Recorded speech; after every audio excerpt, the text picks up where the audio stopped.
श्रीगुरुभ्यो नमः परमगुरुभ्यो नमः श्रीमदानन्दतीर्थभगवत्पादाचार्यगुरुभ्यो नमः हरिः ओम् नारायणं नमस्कृत्य नरं चैव नरोत्तमं देवीं सरस्वतीं व्यासं ततो जयमुदीरयेत्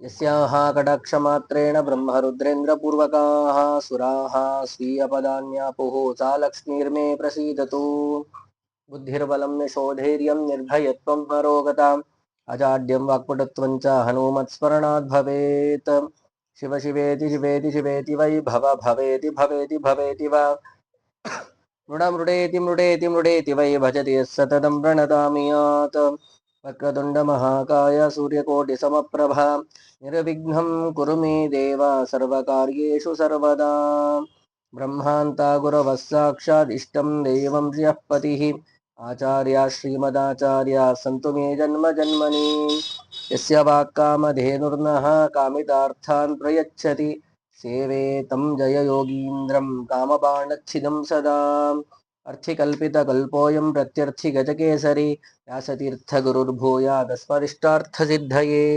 तपोविद्याविरक्त्यादि सद्गुणो गाकरानहं वादिराजगुरून् वन्दे हयग्रीवदयाश्रयान् प्रणमत्कामधेनुञ्च भजत्सुरतरूपमं श्रीभावबोधकृत्पादचिन्तामणिमुपास्महे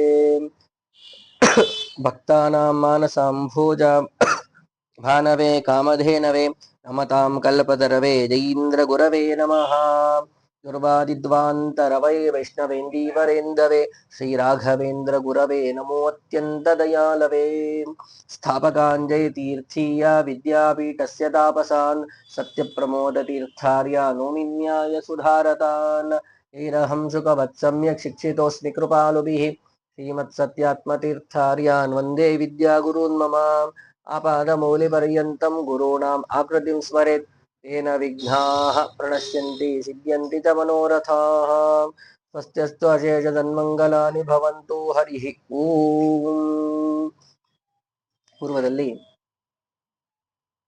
ರುಚಿಕ ಋಷಿಗಳ ಸತ್ಯವತಿ ದೇವಿಯಲ್ಲಿ ಹುಟ್ಟಿದಂತಹ ಸಂತಾನದ ಬಗ್ಗೆ ಮತ್ತು ರುಚಿಕ ಋಷಿಗಳು ಅಭಿಮಂತ್ರಣವನ್ನು ಮಾಡಿಕೊಟ್ಟಂತಹ ಚರುವನ್ನ ಅದಲು ಬದಲು ಮಾಡಿಕೊಂಡು ವ್ಯತ್ಯಾಸವನ್ನು ಮಾಡಿಕೊಂಡು ಆ ಚರುವನ್ನು ಸ್ವೀಕರಿಸಿದ್ದರಿಂದಾಗಿ ಹುಟ್ಟಿದಂತಹ ಮಕ್ಕಳ ಬಗ್ಗೆ ಮತ್ತೆ ಸತ್ಯವತೀ ದೇವಿ ಪ್ರಾರ್ಥನೆ ಮಾಡಿಕೊಂಡು ಹುಟ್ಟುವಂತಹ ಮಗು ಅವನು ಮಹಾ ಕ್ಷತ್ರಿಯ ಧರ್ಮಯುಕ್ತನಾಗದೇನೆ ಬ್ರಹ್ಮ ಜ್ಞಾನಿಯಾಗುವಂತಹ ಸಂತಾನವಾಗಬೇಕು, ಮೊಮ್ಮಗ ಬೇಕಾದರೆ ಆ ರೀತಿಯಾಗಿ ಹುಟ್ಟಲಿ ಎಂಬುದಾಗಿಯೂ ಕೂಡ ಪ್ರಾರ್ಥನೆಯನ್ನು ಮಾಡಿದ್ಲು. ಹಾಗೇನೆ ಸತ್ಯವತೀ ದೇವಿಯಲ್ಲಿ ಜಮದಗ್ನಿ ಋಷಿಗಳು ನಂತರದಲ್ಲಿ ಸಾಕ್ಷಾತ್ ಶ್ರೀಮನ್ನಾರಾಯಣನ ಅವತಾರ ಪರಶುರಾಮ ದೇವರು ಅವತಾರವನ್ನು ಮಾಡಿದಂತಹ ವೃತ್ತಾಂತ ಅವರ ಚರಿತ್ರೆಯನ್ನ ಚಿಂತನೆಯನ್ನು ಮಾಡಿದ್ವಿ. ಇತ್ತ ಕಡೆಯಲ್ಲಿ ಆ ಸತ್ಯವತೀ ದೇವಿಯ ತಾಯಿಗೆ ಕೊಟ್ಟಂತಹ ಚರುವಿನಿಂದಾಗಿ ಬ್ರಹ್ಮಜ್ಞಾನಿಯಾದಂತಹ ವಿಶ್ವಾಮಿತ್ರ ಋಷಿಗಳು ಗಾಯತ್ರಿ ಮಂತ್ರವನ್ನೇ ಜಗತ್ತಿಗೆ ಕೊಟ್ಟಂತಹ ಮಹಾನುಭಾವರು ಆ ವಿಶ್ವಾಮಿತ್ರ ಋಷಿಗಳು ಅವತಾರ ಮಾಡಿದಂತಹ ಹುಟ್ಟಿದಂತಹ ವೃತ್ತಾಂತವನ್ನ ಕೇಳಿದ್ವಿ. ಅವರ ವಂಶದಲ್ಲಿ ಬರುವಂತಹವರ ಅನೇಕರ ಚರಿತ್ರೆಯನ್ನೆಲ್ಲ ಚಿಂತನೆಯನ್ನು ಮಾಡಿದ್ವಿ. ಮುಂದೆ ಸಾಕ್ಷಾತ್ ಧನ್ವಂತರಿ ರೂಪಿ ಭಗವಂತ ಅವತಾರವನ್ನು ಮಾಡಿದಂತಹ ವೃತ್ತಾಂತವನ್ನ ಚಿಂತನೆಯನ್ನು ಮಾಡೋಣ. ರಂಭೋನ ಪತ್ಯಸ್ತತ್ರಾಸೀತ್ ವಂಶಂ ವಕ್ಷ್ಯಾಮ್ಯಶೇಷತಃ ಅನೇನ ಸಸ್ತುತೋ ರಾಜ ಪ್ರತಿಕ್ಷತ್ರೋ ಮಹಾಯಶಾಃ ಪ್ರತಿಕ್ಷತ್ರ ಸುತಶ್ಚಾಪಿ ಸೃಂಜಯೋ ನಾಮ ವಿಶ್ರುತಃ ಸೃಂಜಯಸ್ಯ ಜಯಃ ಪುತ್ರಃ ಜಯಸ್ತಸ್ಯ ಚಾತ್ಮಜಃ. ಆ ಆಯುವಿನ ಮಗ ಯಾರು ಅಂತಂದ್ರೆ ಹಿಂದೆ ಹೇಳಿದ್ರು, ಆ ಪುರೂರವನ ಮಕ್ಕಳ ಬಗ್ಗೆ ಎಲ್ಲ ಹೇಳುವಾಗ ಹಾಗೆ ಆಯುವಿನ ಮಗ ರಂಭ ಅಂತ ಹೇಳಿ. ಆ ರಂಭನಿಗೆ ಮಕ್ಕಳಾಗಿರ್ಲಿಲ್ಲ. ಅವನಿಗೆ ಅನೇನಸ್ಯಂಬ ಅಂತಹ ಆಯು ಆ ಪುತ್ರನಿಗೆ ಪ್ರತಿಕ್ಷತ್ರನಿಗೆ ಸೃಂಜಯನಿಗೆ ಜಯ ಅಂತ ಹೇಳಿ, ಜಯನಿಗೆ ವಿಜಯ, ವಿಜಯನಿಗೆ ಕೃತಿಗೆ ಹರ್ಯಶ್ವರಿಗೆ ಸಹದೇವನಿಗೆ ನದೀನ, ನದೀನನಿಗೆ ಜಯತ್ಸೇನ, ಅವನಿಗೆ ಸಂಕೃತಿ, ಆ ಸಂಕೃತಿಗೆ ಧರ್ಮಿಷ್ಠನಾದಂತಹ ಕ್ಷತ್ರಧರ್ಮ ಎಂಬುವಂತ ಮಗ. ಅವನಿಗೆ ಹೀಗೆ ಅವರ ಸಂತಾನದ ಬಗ್ಗೆ ತಿಳಿಸಿಕೊಟ್ರು. ಹೀಗೆ ಆ ಅನೇನಸ್ಸಿನ ವಂಶದಲ್ಲಿ ಬಂದಂತವರು ಎಂಬುದಾಗಿ ತಿಳಿಸಿಕೊಟ್ರು. ಆ ಕ್ಷತ್ರ ಶುದ್ಧನಿಗೆ ಸುನಹೋತ್ರ ಅಂತ ಹೇಳಿ ಒಬ್ಬ ಮಗನಿದ್ದ. ಆ ಸುನಹೋತ್ರನಿಗೆ ಕಾಶ, ಶಲ, ಗೃತ್ಸಮದ ಅಂತ ಹೇಳಿ ಮಕ್ಕಳು, ಅತ್ಯಂತ ಯೋಗ್ಯರಾದವರು, ಧಾರ್ಮಿಕರು. ಆ ಗೃತ್ಸಮದನ ಮಗನೇ ಶುನಕ ಋಷಿಗಳು. ಆ ಶುನಕನ ಮಗನೇ ಶೌನಕರು. ನಾವು ಯಾವುದೇ ಒಂದು ಪುರಾಣವನ್ನು ತೆಗೆದಾಗ ಅಲ್ಲಿ ಕೇಳಿಸುವಂತ ಎರಡು ಶಬ್ದಗಳು ಸೂತ, ಶೌನಕ ಅಂತ ಹೇಳಿ. ಸೂತರು ಹೇಳಿದಂತಹ ವೃತ್ತಾಂತಗಳನ್ನ ಶೌನಕರು ಶ್ರವಣವನ್ನು ಮಾಡಿದ್ರು. ಮಹಾಜ್ಞಾನಿಗಳು ಶೌನಕ ಋಷಿಗಳು. ಹೀಗೆ ಶೌನಕ ವಂಶ ಹೀಗೆ ಮುಂದುವರಿತಾ ಹೋಯ್ತು. ಆ ಗೃತ್ಸಮದನ ಮಕ್ಕಳಲ್ಲಿ ಶುನಕನಿಗೆ ಬ್ರಾಹ್ಮಣ, ಕ್ಷತ್ರಿಯ, ವೈಶ್ಯ, ಶೂದ್ರರೆಂಬುವಂತ 4 ಜಾತಿಯ ಮಕ್ಕಳು ಕೂಡ ಅವರಿಗೆ ಆಗ್ತಾರೆ.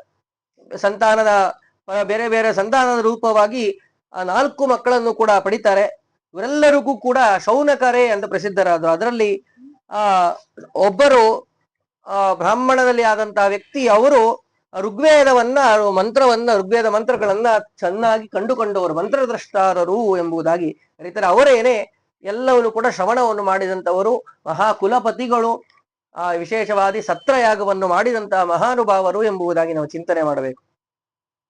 ಶುನಕೋ ಶನಕೋ ಯಸ್ಯ ಬವೃಜ ಪ್ರವರೋ ಮುನಿ ಕಾಶ್ಯಸ್ಯ ಕಾಶಯೋ ರಾಜನ್ ಪುತ್ರೋ ದೀರ್ಘ ತಪಾಸ್ತತ. ಆ ಗೃತ್ಸವದನ ಹಿರಿಯ ಪುತ್ರ ಶಲ ಅಂತ ಹೇಳಿ, ಅವನಿಗೆ ಅಷ್ಟೀಶೇನ ಅಂತ ಹೇಳಿ ಮಗ ಇದ್ದ. ಅವನಿಗೆ ಅವನ ಮಗನೇ ಕಾಶ ಅಂತ ಹೇಳಿ, ಅವನಿಗೆ ಕಾಶಕ ಅಂತ ಹೇಳಿ ಹೆಸರು. ಅವನಿಗೆ ಕಾಶ್ಯಪ ಎಂಬುದಾಗಿ ಕೂಡ ಕರೀತಾ ಇದ್ರು. ಅವನ ಮಗನೇ ದೀರ್ಘ ತಪಸ್ಸು ಎಂಬುದಾಗಿ. ಆ ದೀರ್ಘ ತಪಸ್ಸು ಅತ್ಯಂತ ಶ್ರೇಷ್ಠನಾದವನು, ಅತ್ಯಂತ ತೇಜಸ್ವಿ ಮತ್ತು ತಪಸ್ವಿ ಆದಂತಹ ವ್ಯಕ್ತಿ. ಅವನು ಹೇಗಿದ್ದ ಅಂತಂದ್ರೆ, ಗಂಗಾ ತೀರದಲ್ಲಿ ಯಾವಾಗ್ಲೂ ಕೂಡ ತಪಸ್ಸನ್ನು ಮಾಡಿ ಜೀವನವನ್ನು ಮಾಡಿದಂತಹ ವ್ಯಕ್ತಿ. ಅವನ ದೀರ್ಘ ತಪಸ್ಸಿನ ಮಗನೇ ಧನ್ವ ಅಂತ ಹೇಳಿ. ಆ ಧನ್ವನ ಮಗ ಸಾಕ್ಷಾತ್ ನಾರಾಯಣನ ಅವತಾರ, ಧನ್ವಂತರಿ ರೂಪಿ ಭಗವಂತ. ಈ ಧನ್ವಂತರಿ ರೂಪಿ ಭಗವಂತ ಆಯುರ್ವೇದದ ಶಾಸ್ತ್ರ ಪ್ರವರ್ತಕ. ಆಯುರ್ವೇದವನ್ನ ಉಪದೇಶವನ್ನು ಮಾಡಿದ್ರು. ಏನು ಆಯುರ್ವೇದದ ಔಷಧಿಗಳನ್ನೆಲ್ಲ ಈಗ ಜಗತ್ತಿನಲ್ಲಿ ಏನು ನಾವು ನೋಡ್ತಾ ಇದ್ದೇವೋ, ಆ ಧನ್ವಂತರಿ ರೂಪಿ ಭಗವಂತನ ಅನುಗ್ರಹದಿಂದಾಗಿ ಪಡೆದಿದ್ದು. ಅದಕ್ಕೋಸ್ಕರವಾಗಿ ಪ್ರತಿಯೊಬ್ಬರೂ ಕೂಡ ಆಯುರ್ವೇದವನ್ನು ಅಧ್ಯಯನವನ್ನು ಮಾಡುವವರು ಆ ಧನ್ವಂತರಿಯ ಚಿಂತನೆಯನ್ನು ಮಾಡಿಯೇನೆ ಅವರ ಅಧ್ಯಯನವನ್ನು ಪ್ರಾರಂಭವನ್ನು ಮಾಡ್ತಾರೆ. ಹಾಗೇನೆ ವೈದ್ಯ ವಿಜ್ಞಾನಕ್ಕೆ ಮೂಲ ಪುರುಷರು ಇವರು. ವಿಶೇಷವಾಗಿ ಧನ್ವರಾಜ ತಾನು ವಿಶೇಷವಾಗಿ ತಪಸ್ಸನ್ನು ಮಾಡಿ ಇವರನ್ನ ಪಡೆದಿರ್ತಾನೆ. ಉಗ್ರವಾದಂತಹ ತಪಸ್ಸನ್ನು ಮಾಡಿ, ಭಗವಂತ ಯಾಕೆ ಅವತಾರವನ್ನು ಮಾಡದ ಅಂತಂದ್ರೆ, ಭಗವಂತನನ್ನು ಕುರಿತು ತಪಸ್ಸನ್ನು ಮಾಡಿ ನೀನೇ ಮಗನಾಗಿ ಹುಟ್ಟಬೇಕು ಅಂತ ಹೇಳಿ ಪ್ರಾರ್ಥನೆಯನ್ನು ಮಾಡ್ಕೊಂಡಿರ್ತಾನೆ. ಧನ್ವಂತರಿ ರೂಪಿ ಭಗವಂತನನ್ನೇ ಕುರಿತು ತಪಸ್ಸನ್ನು ಮಾಡಿರ್ತಾನೆ. ನೀನೇ ನನ್ನ ಮಗನಾಗಿ ಹುಟ್ಟಬೇಕು ಅಂತ ಕೇಳಿದಾಗ ಆಯ್ತು ಅಂತ ಹೇಳಿ ಭಗವಂತನೇ ಆ ಅವತಾರವನ್ನು ಮಾಡ್ತಾನೆ. ಕಥಂ ಧನ್ವಂತರಿ ದೇವೋ ಮಾನುಷ್ವೇಶ್ವಿಷ ವಿಹ ಜಗ್ನಿಮಾನ್ ಜಾತಃ ಸಹಿ ಸಮುದ್ರಾತ್ತು ಮಧ್ಯಮಾನೇ ಪುರಾಮೃತೆ ಉತ್ಪನ್ನ ಕಲಶಾತ್ ಪೂರ್ವಂ ಸರ್ವತಶ್ಚ ಶ್ರೀಯಾಸಃ. ನಾವು ಪೂರ್ವದಲ್ಲಿ ಒಂದು ಕಥೆಯನ್ನು ಕೇಳಿದ್ದೇವೆ. ದೇವದಾನವರ ಯುದ್ಧ. ಆ ಯುದ್ಧದ ಮಧ್ಯದಲ್ಲಿ ನಡೆದಂತಹ ವೃತ್ತಾಂತ. ಅನೇಕ ಬಾರಿ ಯುದ್ಧಗಳೆಲ್ಲವೂ ಕೂಡ ನಡೀತಾ ಇತ್ತು. ಆದರೆ ಜಯ ಆಗಬೇಕಾಗಿದೆ, ಅಮೃತ ಪಾನ ಪ್ರಾಪ್ತಿಯಾಗಬೇಕಾಗಿದೆ. ನಾವು ಮೊನ್ನೆ ದಿನ ಚಿಂತನೆ ಮಾಡಿದಂತೆ ಅವರಿಗೆ ಮೃತ ಸಂಜೀವಿನಿ ಮಂತ್ರ ಇತ್ತು. ಅದರಿಂದ ಅವರು ಬದುಕ್ತಾ ಇದ್ರು. ಇವರ ಕಡೆ ಏನಾದ್ರೂ ಕೂಡ ಬೇಕಲ್ಲ, ಅದಕ್ಕೋಸ್ಕರವಾಗಿ ಅಮೃತವನ್ನ ಪಡೆಯಿರಿ ಎಂಬುದಾಗಿ ಆಜ್ಞೆ ಆಯಿತು. ಬ್ರಹ್ಮದೇವರ ಆಜ್ಞೆ ಆಯಿತು. ಅಮೃತವನ್ನು ಪಡೆಯುವುದು ಹೇಗೆ ಅಂತ ಹೇಳಿ ಕೇಳಿದಾಗ, ಸಮುದ್ರ ಮಥನವನ್ನು ಮಾಡ್ರಿ. ಕ್ಷೀರಸಾಗರದಲ್ಲಿ ಪರ್ವತವನ್ನು ಇಟ್ಟು, ಮಂದರ ಪರ್ವತವನ್ನು ಇಟ್ಟು ಮಥನವನ್ನು ಮಾಡ್ರಿ. ಮಥನವನ್ನು ಮಾಡಿದಾಗ ಆಗ ಅಮೃತ ಎಂಬುದು ಪ್ರಾಪ್ತಿಯಾಗ್ತದೆ. ಸರಿ ಅಂತ ಹೇಳಿ ಒಪ್ಪಿಕೊಂಡ್ರು. ಸಂಕ್ಷೇಪವಾಗಿ ಅದರ ಚಿಂತನೆಯನ್ನು ಮಾಡುವುದಾದರೆ, ಆ ಸಮುದ್ರ ಮಥನವನ್ನು ಮಾಡುವ ಸಮಯದಲ್ಲಿ ಹೇಗೆ ಮಾಡಬೇಕು, ಕಡಗೋಲು ಬೇಕು, ಎಲ್ಲವೂ ಕೂಡ ಬೇಕಾದಾಗ ಮಂದರ ಪರ್ವತವನ್ನ ಉಪಯೋಗಿಸಿ ಅಂತ ಹೇಳಿದ್ರು. ಹಗ್ಗ ಬೇಕಲ್ಲ ಅಂದಾಗ ವಾಸುಕಿ ಸರ್ಪವನ್ನೇ ಹಗ್ಗವನ್ನಾಗಿ ಮಾಡಿಕೊಂಡ್ರು. ಸರಿ, ಆ ಪರ್ವತವನ್ನು ಮೊದಲು ತರಬೇಕಲ್ಲ. ತರುವಾಗ ಮೊದಲಿಗೆ ಯಾರ ಕೈಲೂ ಕೂಡ ಆಗ್ಲಿಲ್ಲ.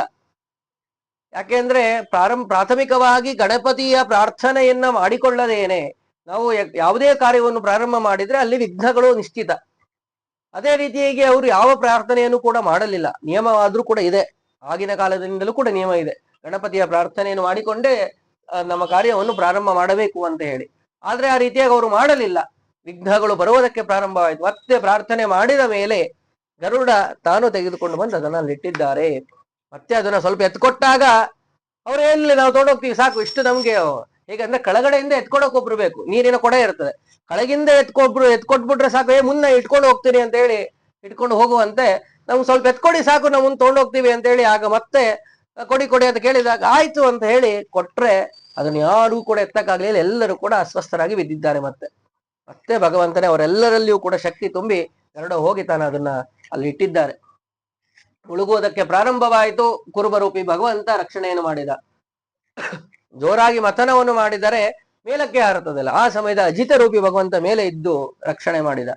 ಯಾರು ಎಲ್ಲಿರ್ಬೇಕು? ದೇವತೆಗಳು ನಾವು ಬಾಲವನ್ನು ಹಿಡಿಯೋದಿಲ್ಲ ಅಂತ ಹೇಳಿದ್ರು. ಇತ್ತ ಕಡೆಯಲ್ಲಿ ಮುಖವನ್ನೇ ಹಿಡಿದುಕೊಂಡ್ರು. ಭಗವಂತ ಆಜ್ಞೆಯನ್ನು ಮಾಡಿದ್ದ, ಅವರು ಏನ್ ಹೇಳ್ತಾರೋ ಅದಕ್ಕೆ ಒಪ್ಕೊಳ್ರಿ ನೀವು ಅಂತ ಹೇಳಿ.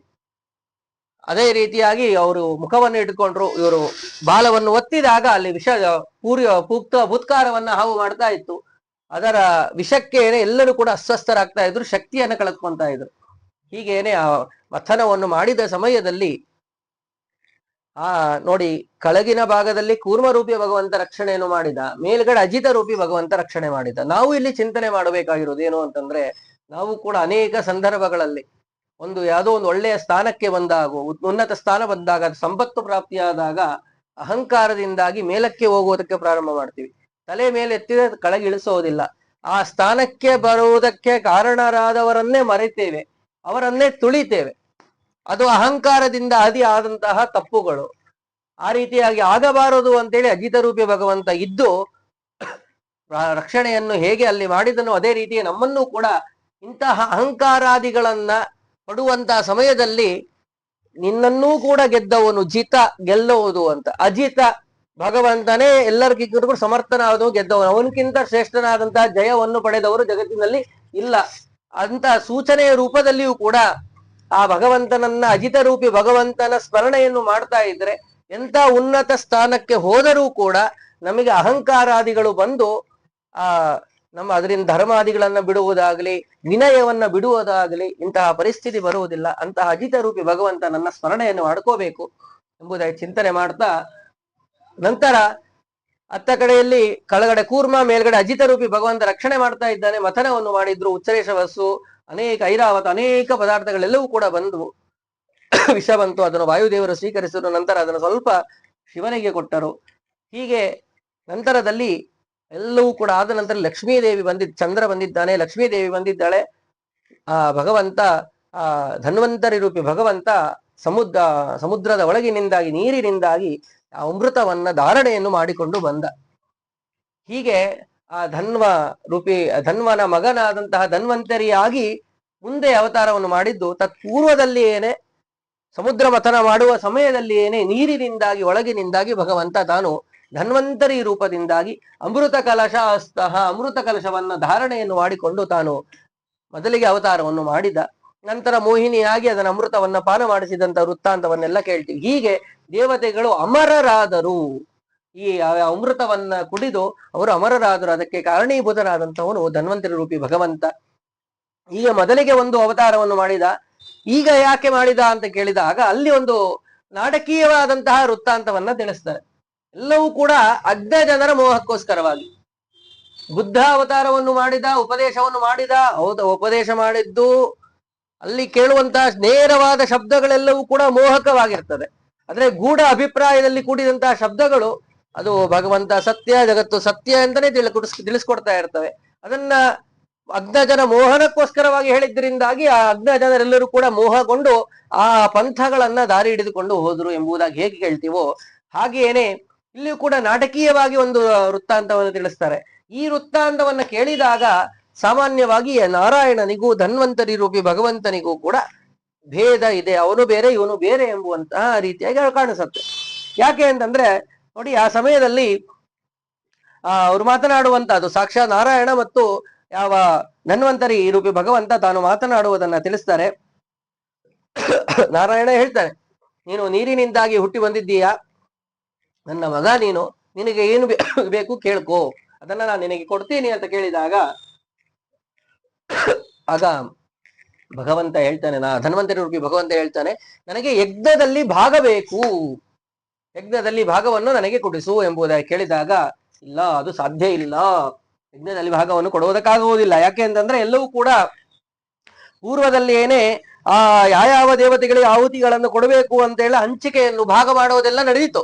ಆ ಸಮಯದಲ್ಲಿ ಎಲ್ಲ ದೇವತೆಗಳಿಗೂ ಕೂಡ ಭಾಗವನ್ನು ಮಾಡಿ ಕೊಟ್ಟಾಗೋಗಿದೆ. ಆದ್ದರಿಂದ ಮತ್ತೆ ಅದನ್ನ ಭಾಗವನ್ನ ಮತ್ತೆ ವಿಭಾಗವನ್ನೆಲ್ಲ ಮಾಡೋದಕ್ಕೆ ಸಾಧ್ಯ ಇಲ್ಲ. ಅದರಲ್ಲಿ ಮತ್ತೊಂದು ಭಾಗವನ್ನು ಮಾಡಿ ಕೊಡ್ತೇನೆ ಹಂಗೆಲ್ಲ ಮಾಡೋದಕ್ಕಾಗುವುದಿಲ್ಲ. ಇನ್ನು ಅದಕ್ಕಿಂತ ಕೆಳಗಿಂದ ಆಹುತಿಗಳು ಇರ್ತವೆ, ಅವುಗಳನ್ನಾದ್ರೂ ಕೂಡ ಕೊಡ್ತೇನೆ ಅಂತಂದ್ರೆ ಅವುಗಳನ್ನ ಕೊಟ್ಟು ಬಿಟ್ರೆ ನಿನಗೆ ಮರ್ಯಾದೆಯನ್ನು ತೆಗೆದಂಗ ಆಗ್ಬಿಡುತ್ತದೆ. ಯಾಕೆ ಅಂದ್ರೆ ಯಜ್ಞ ಭುಕ್ ನೀನು, ಯಜ್ಞದ ಭಾಗವನ್ನ ಮುಖ್ಯವಾದ ಯಜ್ಞ ಭೋಕ್ತ ಯಾರು ಅಂದ್ರೆ ಭಗವಂತ ನಾರಾಯಣ. ಅದನ್ನ ಪ್ರಾರಂಭದಲ್ಲಿ ಏನೇ ಶ್ರೀನಿವಾಸದ ಕಲ್ಯಾಣದಲ್ಲಿ ಪ್ರಾರಂಭದಲ್ಲಿ ಏನೇ ಕೇಳ್ತೀವಿ, ಯಾರಿಗೆ ಯಜ್ಞ ಸಮರ್ಪಣೆಯನ್ನು ಮಾಡ್ತೀರಾ, ಯಜ್ಞ ಭುಕ್ ಯಾರು ಎಂಬುದಾಗಿ ಪ್ರಶ್ನೆ ಬಂದಾಗ ಆ ಸಮಯದಲ್ಲಿ ಯಾವ ಭೃಗು ಋಷಿಗಳನ್ನ ಅದಕ್ಕೆ ಕಳಿಸೋದು, ಬೇಗ ಹೋಗಿ ಬರ್ತಾರೆ ಅಂತೇಳಿ. ಆ ಸಮಯದಲ್ಲಿ ಏನೇ ಈ ಯಾವ ಶಿವನ ಹತ್ರ ಹೋದ ಸಂದರ್ಭದಲ್ಲಿ ಅವರು ಭೋಗದಲ್ಲಿ ನಿರತರಾಗಿರ್ತಾರೆ. ಆದ್ರಿಂದ ನೀವು ಯೋಗ್ಯರಲ್ಲ ಅಂತ ಹೇಳಿ ಲಿಂಗ ನಿಮಗೆ ಪೂಜೆನೇ ಆಗುವುದು ಬೇಡ ಅಂತ ಹೇಳಿ ಲಿಂಗ ಪೂಜೆ ಪ್ರಾರಂಭವಾಯಿತು. ಇತ್ತ ಕಡೆಯಲ್ಲಿ ಬ್ರಹ್ಮದೇವರ ಹತ್ರ ಬಂದಾಗ ಬ್ರಹ್ಮದೇವರು ಕೂಡ ಭಗವಂತನೇ ಸರ್ವೋತ್ತಮ ಎಂಬುದಕ್ಕೆ ನಿಶ್ಚಯ ಆಗ್ಬೇಕಾಗಿದೆ ಅಂತ ಹೇಳಿ ಅವರು ಕೂಡ ಇವರಿಗೆ ಯಾವ ಪೂಜಾದಿಗಳನ್ನು ಮಾಡದೇನೆ ತಪಸ್ಸಿನಲ್ಲಿ ನಿರತರಾಗಿದ್ರು.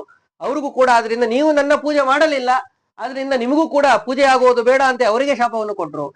ಕೊನೆಯಲ್ಲಿ ಭಗವಂತನಿಗೆ ಬಂದು ಸಿಟ್ಟಿನಲ್ಲಿ ಕಾಲಿನಲ್ಲಿ ಒದ್ದಾಗ ಭಗವಂತ ಪಾದಪೂಜೆಯನ್ನು ಮಾಡಿದ ಎಂದು ವೃತ್ತಾಂತವನ್ನು ನಾವು ಸಂಕ್ಷೇಪವಾಗಿ ಚಿಂತನೆ ಮಾಡುವುದಾಗ ಆಗ ಭಗವಂತನೇ ಸರ್ವೋತ್ತಮ ಅಂತ ಹೇಳಿ ಸಮರ್ಥನೆ ಮಾಡಿ ಆ ಯಜ್ಞ ಭೋಕ್ತ ಯಜ್ಞ ಭುಕ್ ಯಾರು ಅಂತಂದ್ರೆ ನಾರಾಯಣ ಅಂತ ಹೇಳಿ ಸಿದ್ಧ ಮಾಡಿದ್ರು.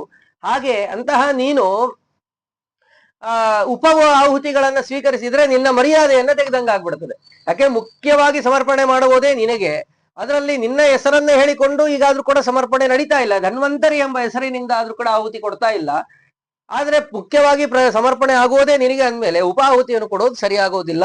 ಆದ್ರಿಂದ ಇಲ್ಲಿ ಬೇಡ, ಆದರೆ ಮತ್ತೆ ನೀನು ದ್ವಾಪರ ಯುಗದಲ್ಲಿ ಅವತಾರವನ್ನು ಮಾಡಿ ಈ ಯಾವ ಆಯುರ್ವೇದಾದಿಗಳನ್ನೆಲ್ಲ ಉಪದೇಶವನ್ನು ಮಾಡೋ ಜ್ಞಾನ ಉಪದೇಶವನ್ನು ಮಾಡು, ಆಗ ನಿನ್ನ ಹೆಸರಿನಿಂದಲೇನೆ ಹೋಮ ಎಂಬುದೇ ಪ್ರಾರಂಭವಾಗ್ತದೆ ಅಂದ್ರೆ. ಆದ್ರಿಂದಾಗಿ ಧನ್ವಂತರಿ ಹೋಮ ಎಂಬುದು ಅತ್ಯಂತ ಪ್ರಸಿದ್ಧವಾದದ್ದು, ಆರೋಗ್ಯಪ್ರದವಾದದ್ದು, ಅನಾರೋಗ್ಯವನ್ನ ರೋಗ ವಿಮೋಚಕವಾದದ್ದು ಯಾವ ಹೋಮ, ಅಂತಹ ಪ್ರಧಾನವಾದ ಹೋಮವೇ ಪ್ರಾರಂಭವಾಗ್ತದೆ ಎಂಬುದಾಗಿ ಹೇಳಿದ್ರು. ಅದೇ ಕ್ರಮದಲ್ಲಿ ಏನೇ ಅವರು ಮತ್ತೆ ಅವತಾರವನ್ನು ಮಾಡಿದ್ರು. ಯಾಕೆ ಅವತಾರವನ್ನು ಮಾಡಿದ್ದು ಅಂದ್ರೆ ಧನ್ವನ ಮಗನಾಗಿ ಧನ್ವ ತಾನು ತಪಸ್ಸನ್ನು ಮಾಡಿದ್ದ ಒಂದು ಕಾರಣ, ಇನ್ನೊಂದು ನಾವು ಸ್ವಯಂ ಭಗವಂತ ಪರಸ್ಪರವಾಗಿ ಮಾತನಾಡಿಕೊಂಡು ಮುಂದೆ ಅವತಾರವನ್ನು ದ್ವಾಪರ ಯುಗದಲ್ಲಿ ಮತ್ತೆ ಮಾಡು ಎಂಬುದಾಗಿ ಹೇಳಿದ್ದರಿಂದಲೂ ಕೂಡ ಭಗವಂತ ತಾನು ಅವತಾರವನ್ನು ಮಾಡಿದ ಎಂಬುದಾಗಿ ನಾವು ಕೇಳ್ತೇವೆ. ಹೀಗೆ ಎಲ್ಲವೂ ಕೂಡ ಹೇಗೆ ಅಂತಂದ್ರೆ ನಾಟಕೀಯವಾಗಿ ನಡೆದಂತಹ ವೃತ್ತಾಂತಗಳು.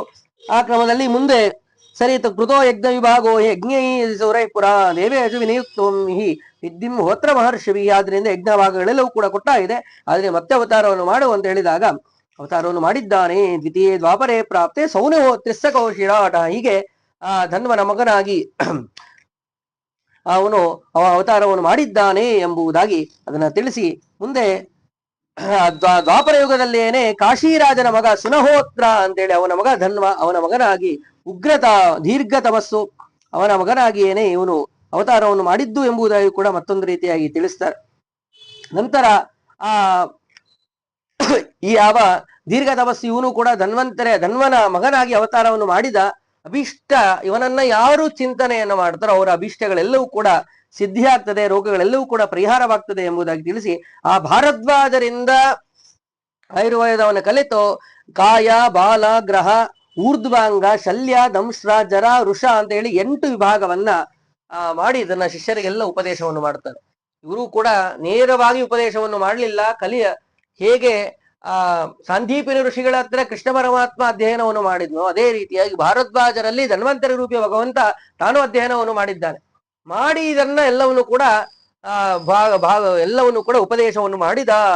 ಅಷ್ಟಾಂಗಗಳನ್ನ ಆಯುರ್ವೇದದಲ್ಲಿ ಬರುವಂತಹ ಅಷ್ಟಾಂಗಗಳು ಇವೆಲ್ಲವೂ ಕೂಡ ಕಾಯ ಬಾಲ ಗ್ರಹ ಊರ್ಧ್ವಾಂಗ ಶಲ್ಯ ದಂಶ್ರ ಜರಾ ಋಷ ಅಂತ ಹೇಳಿ ಅಷ್ಟಾಂಗಗಳು 8 ಅಷ್ಟೋ ಅಂದ್ರೆ ಆ 8 ವಿಭಾಗಗಳನ್ನ ಅಂಗಗಳನ್ನ ಎಲ್ಲ ಉಪದೇಶವನ್ನು ಮಾಡಿ ಶಿಷ್ಯರಿಗೆ ಉಪದೇಶವನ್ನು ಮಾಡಿ ಅದನ್ನೆಲ್ಲವೂ ಕೂಡ ನೀವು ಜಗತ್ತಿನಲ್ಲಿ ವಿಸ್ತಾರವನ್ನು ಮಾಡಿ ಉಪದೇಶವನ್ನು ಮಾಡಿ ಅಂತ ಹೇಳಿ ಅದನ್ನ ತಿಳಿಸಿಕೊಟ್ರು. ಹೀಗೇನೆ ಆಯುರ್ವೇದವನ್ನ ನಾವು ಪಡೆದುಕೊಂಡೆವು ಎಂಬುದಾಗಿ ತಿಳಿಸಿ, ಧನ್ವಂತರೇ ಸ್ತುತನಯ ಕೇತುಮಾನಿತಿ ವಿಶ್ರುತಃ ಅತ ಕೇತು ಮತಃ ಪುತ್ರ ವೀರೋ ಭೀಮರಥ ಸ್ಮೃತಃ. ಆ ಧನ್ವಂತರಿಯ ಮಗ ಕೇತುಮಾನ್ ಅಂತ ಹೇಳಿ, ಆ ಕೇತುಮಂತನಿಗೆ ಭೀಮರಥ ಅಂತ ಹೇಳಿ, ಭೀಮರಥನಿಗೆ ದಿವೋದಾಸ, ಅವನು ಆ ಮಹಾಶ್ರೇಷ್ಠನಾದಂಥವನು.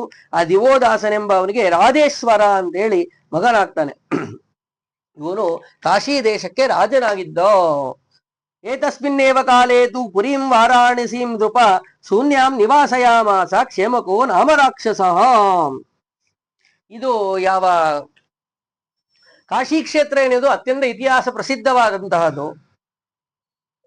ಅಲ್ಲಿ ಅನೇಕ ರಾಜರೆಲ್ಲರೂ ಕೂಡ ಆಳಿದ್ದಾರೆ. ಭದ್ರಶೇಣ್ಯ ಮೊದಲಾದಂತ ಅನೇಕ ರಾಜರೆಲ್ಲರೂ ಕೂಡ ಆಳಿದ್ರು. ದಿವೋದಾಸ, ಭದ್ರಶೇಣ್ಯ, ಹೀಗೆ 100 ಜನ ರಾಜರೆಲ್ಲರೂ ಕೂಡ ಇಲ್ಲಿ ರಾಜ್ಯವನ್ನು ಆಳಿದಂತವರು. ಆದ್ರೆ ಮುಂದೆ ಅವ್ರ 100 ಆ ಭದ್ರಶೇಣ್ಯ ಮೊದಲಾದಂತವರನ್ನ ಇವರೆಲ್ಲರೂ ಕೂಡ ಮರಣವನ್ನು ಹೊಂದ್ಬಿಟ್ರು. ಇಲ್ಲಿ ಎಲ್ಲರನ್ನು ಕೂಡ ಕೊಂದಾಕ್ಬಿಟ್ರು.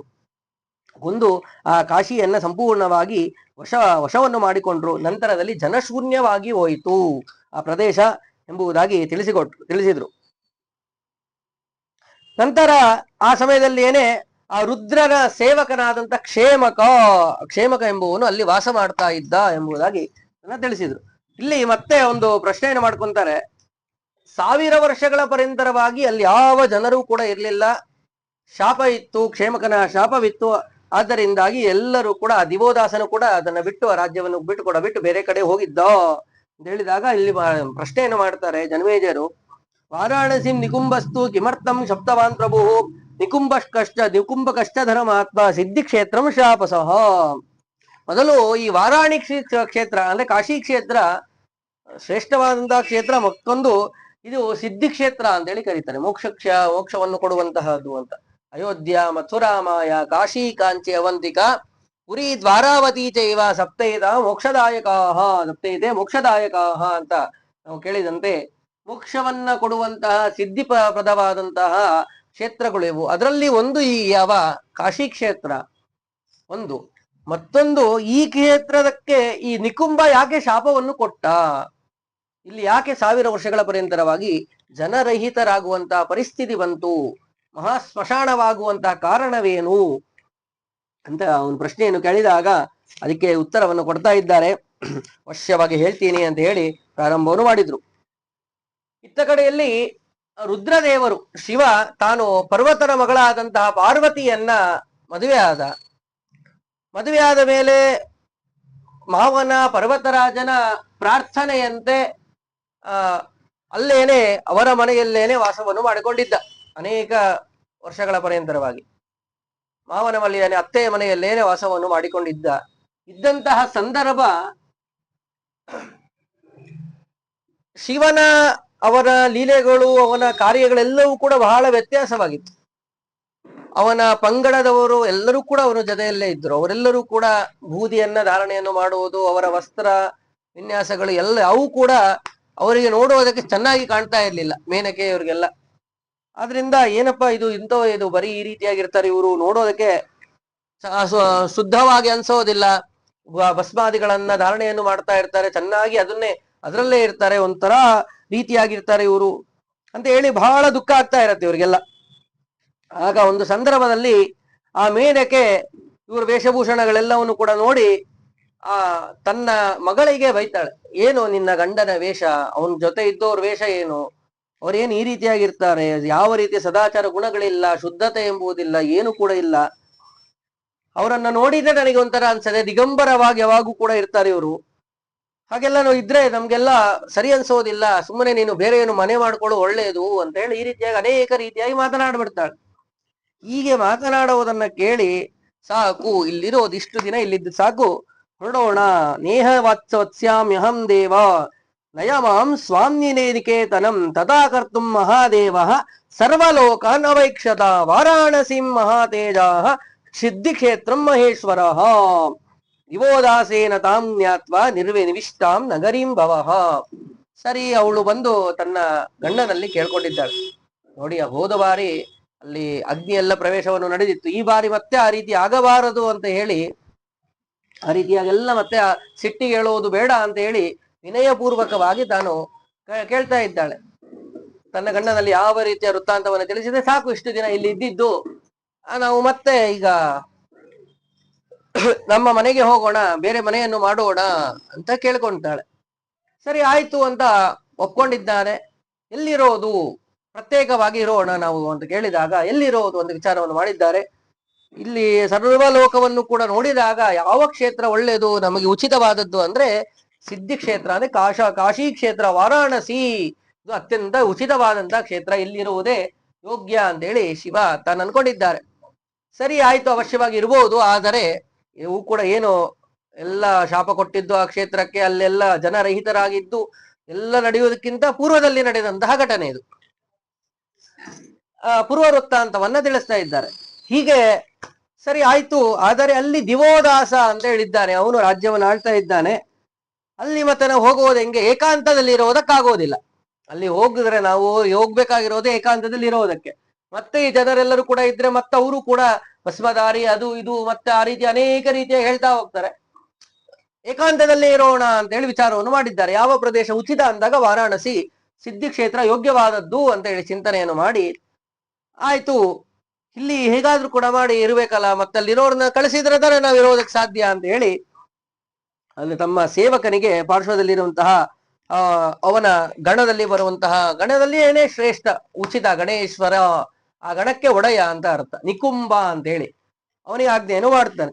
ಗಣೇಶ್ವರಂ ಪುರೀಂ ಗೃತ್ವಾ ಶೂನ್ಯಂ ವಾರಾಣಸೀಂ ಕುರು ಮೃದೇನೈವ ಅಭ್ಯುಪಾಯೇನ ಯತಿವೀರ್ಯ ಸ ಪಾರ್ಥಿವ. ಮಹಾಪರಾಕ್ರಮಿಯಾದಂತ ವ್ಯಕ್ತಿ ಅವನು, ಅತಿವೀರ್ಯ, ಮಹಾಪರಾಕ್ರಮಿಯಾದವನು. ಆದರೆ ಆ ಪ್ರದೇಶವನ್ನ ನೀನು ಯಾರು ಇಲ್ಲದಂತೆ ಮಾಡಬೇಕು ಎಂಬುದಾಗಿ ಹೇಳ್ತಾರೆ. ಸರಿ ಆಯ್ತು ಅಂತ ಒಪ್ಕೊಂತಾರೆ. ಆದ್ರೆ ನಿನ್ನ ಪರಾಕ್ರಮದಿಂದ ಶಕ್ತಿ ಪ್ರದರ್ಶನವನ್ನು ಮಾಡೋಕೆ ಹೋದ್ರೆ ನಿನಗೆ ಸೋಲು ನಿಶ್ಚಿತ, ಜಯ ಅಂತ ಆಗೋದಿಲ್ಲ. ಅವನ ವಿರುದ್ಧ, ದಿವೋದಾಸನ ವಿರುದ್ಧ ಜಯ ಅಂತ ಆಗೋಕ್ ಸಾಧ್ಯ ಇಲ್ಲ.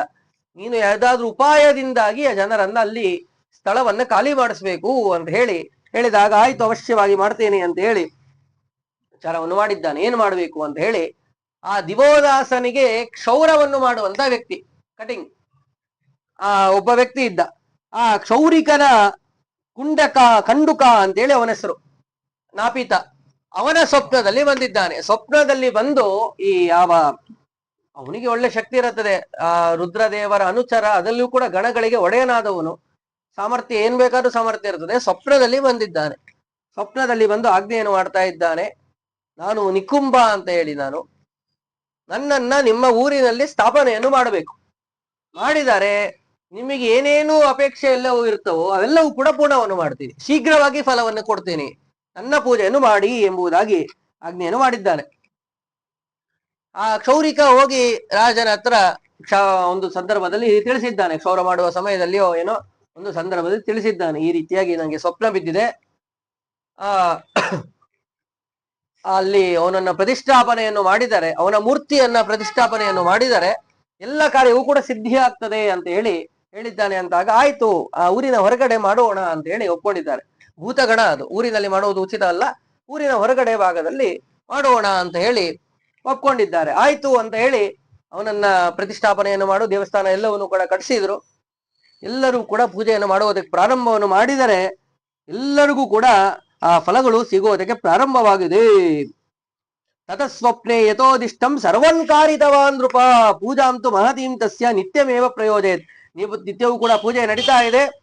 ಇತ್ತ ಕಡೆಯಲ್ಲಿ ಯಾರ್ಯಾರು ಜನರು ಬಂದು ಏನೇನು ಪ್ರಾರ್ಥನೆಯನ್ನು ಮಾಡ್ಕೊಂತಾರೋ, ಸೇವೆಯನ್ನು ಮಾಡ್ತಾರೋ ಅವರೆಲ್ಲರಿಗೂ ಕೂಡ ಕಾರ್ಯ ಸಿದ್ಧಿ ಆಗೋದಕ್ಕೆ ಪ್ರಾರಂಭವಾಯ್ತು. ಸಂತಾನವಿರ್ಬೋದು, ವಿವಾಹ ಇರ್ಬೋದು, ಏನೇ ಇದ್ರೂ ಕೂಡ ಎಲ್ಲವೂ ಕೂಡ ಸಿದ್ಧಿ ಆಗೋದಕ್ಕೆ ಪ್ರಾರಂಭವಾಯಿತು.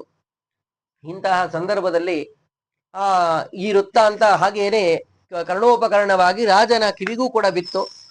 ಅವನಿಗೆ ಸಂತಾನವಾಗಿರ್ಲಿಲ್ಲ ರಾಜನಿಗೆ. ಅಂತಹ ಸಂದರ್ಭದಲ್ಲಿ ತನ್ನ ಹೆಂಡತಿಗೆ ಹೇಳ್ತಾಳೆ, ಸುಯಶ ಅಂತ ಹೇಳು, ಒಳ್ಳೆ ಹೆಂಡತಿ.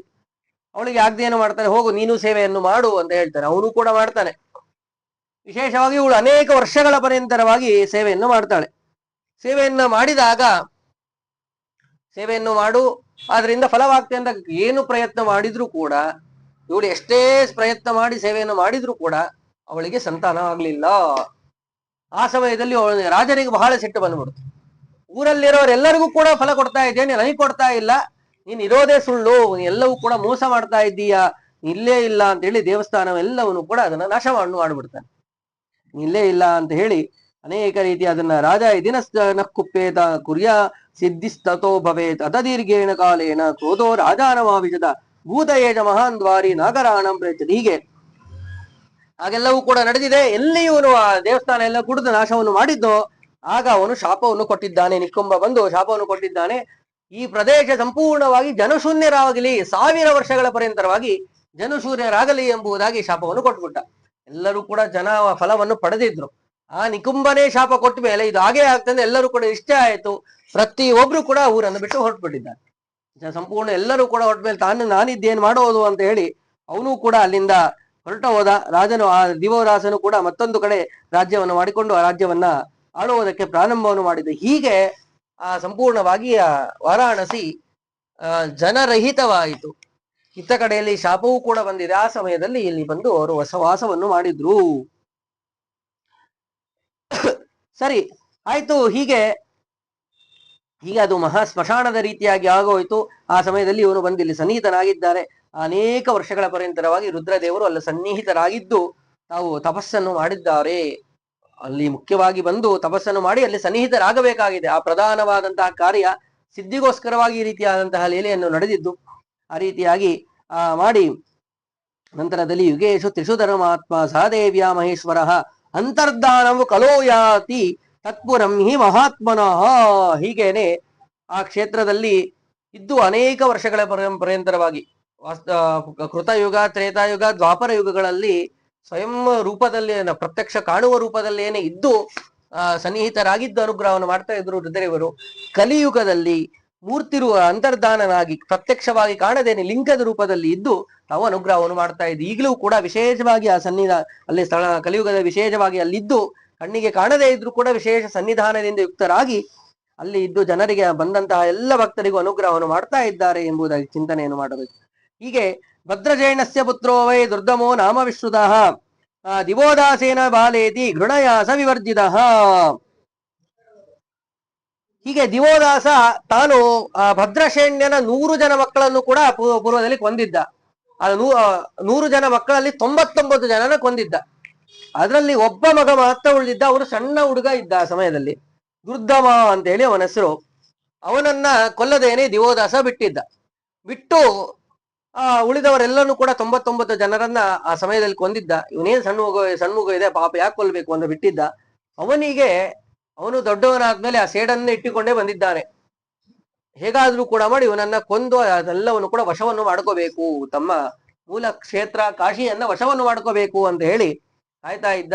ದೊಡ್ಡವನಾದ ಮೇಲೆ ಕಾರ್ತವೀರ್ಯಾರ್ಜುನನ ಸಹಾಯವನ್ನ ತೆಗೆದುಕೊಂಡು, ಕಾರ್ತವೀರ್ಯಾರ್ಜುನ ಅಂತೂ ಮಹಾಪರಾಕ್ರಮಿ, ರಾವಣನನ್ನ ತನ್ನ ತೊಟ್ಟಲಿಗೆ ಸುಮ್ಮನೆ ಮನೆಯಲ್ಲಿ ತೊಟ್ಟಲಿಗೆ ಕಟ್ಟಿದ್ನಂತ ಅಷ್ಟು ಮಹಾಪರಾಕ್ರಮಿ ಅವನು ಕಾರ್ತವೀರ್ಯಾರ್ಜುನ. ಸಹಸ್ರ ಕೈಗಳುಳ್ಳವನು. ಮತ್ತು ಒಂದು ವಿಶೇಷವಾಗಿ ಅವನ ಶ್ಲೋಕದಲ್ಲಿ ಬರುತ್ತದೆ, ಕಾರ್ತವೀರ್ಯಾರ್ಜುನೋ ನಾಮ ರಾಜಾಬಾಹು ಸಹಸ್ರವಾನ್ ತಸ್ಯ ಸ್ಮರಣ ಮಾತ್ರೇಣ ಗತಂ ನಷ್ಟಂಚ ಲಭ್ಯತೆ ಅಂತ ಹೇಳಿ ಪೂರ್ವದಲ್ಲಿ ಭಗವಂತನನ್ನ ವಿಶೇಷವಾಗಿ ಸೇವೆಯನ್ನು ಮಾಡಿದವನು. ನೋಡಿ, ಒಂದೊಂದು ಸಂದರ್ಭದಲ್ಲಿ ಎಂತಹ ಮಹಾಭಕ್ತರಿಗೂ ಕೂಡ ಬಿಡೋದಿಲ್ಲ ಈ ಅಹಂಕಾರಾದಿಗಳು, ಸಿಟ್ಟು, ಕ್ರೋಧಾದಿಗಳು ಅಂತ ಹೇಳಿ. ಇಲ್ಲೆಲ್ಲವೂ ಕೂಡ ನಮಗೆ ಎಚ್ಚರಿಕೆ ಗಂಟೆಗಳು. ಅಂತಹ ಮಹಾಜ್ಞಾನಿಗಳಿಗೆ, ತಪಸ್ವಿ ವರಣ್ಯರಿಗೆಲ್ಲನೇ ಬಿಡೋದಿಲ್ಲ. ಅಂತಹದ್ರಲ್ಲಿ ತಪಸ್ಸನ್ನೇ ಮಾಡದೇ ಇರುವಂತಹ ನಮ್ಮವರಿಗೆ ಈ ಕಾಮಕ್ರೋಧಾದಿಗಳು ಬಿಡುವುದಕ್ಕೆ ಸಾಧ್ಯವ? ಎಚ್ಚರಿಕೆಯಿಂದಾಗಿ ನಾವು ಜೀವನವನ್ನು ಮಾಡಬೇಕು. ಆದಷ್ಟು ಈ ಕಾಮಕ್ರೋಧಾದಿಗಳನ್ನು ಬಿಟ್ಟು ಭಗವಂತನಲ್ಲಿ ಶರಣು ಹೋಗಬೇಕು ಎಂಬುದನ್ನು ಚಿಂತನೆ ಮಾಡಬೇಕು. ಆ ಜ್ವಲಂತ ದೃಷ್ಟಾಂತ ರೂಪದಲ್ಲಿ ತಿಳಿಸ್ತಾರೆ. ಮಹಾಪರಾಕ್ರಮಿ ಮಹಾಭಗವತ್ ಭಕ್ತ ಕಾರ್ತವೀರ್ಯಾರ್ಜುನ ವಿಶೇಷವಾಗಿ ಭಗವಂತ ಅನುಗ್ರಹಕ್ಕೆ ಪಡೆದವನು. ದತ್ತಾತ್ರೇಯ ರೂಪಿ ಭಗವಂತನನ್ನು ಕುರಿತು ವಿಶೇಷವಾಗಿ ತಪಸ್ಸನ್ನು ಮಾಡಿ ಅವನಿಂದಾಗಿ ವರವನ್ನು ಪಡೆದಂತಹ ವ್ಯಕ್ತಿ. ಅವನನ್ನ ಸ್ಮರಣೆಯನ್ನು ಮಾಡಿದರೇನೆ ಗತಂ ನಷ್ಟಂಚ ಲಭ್ಯತೆ, ಏನೇ ಕಳೆದಿದ್ರೂ ಕೂಡ ವಸ್ತು ಪ್ರಾಪ್ತಿ ಆಗ್ತದೆ.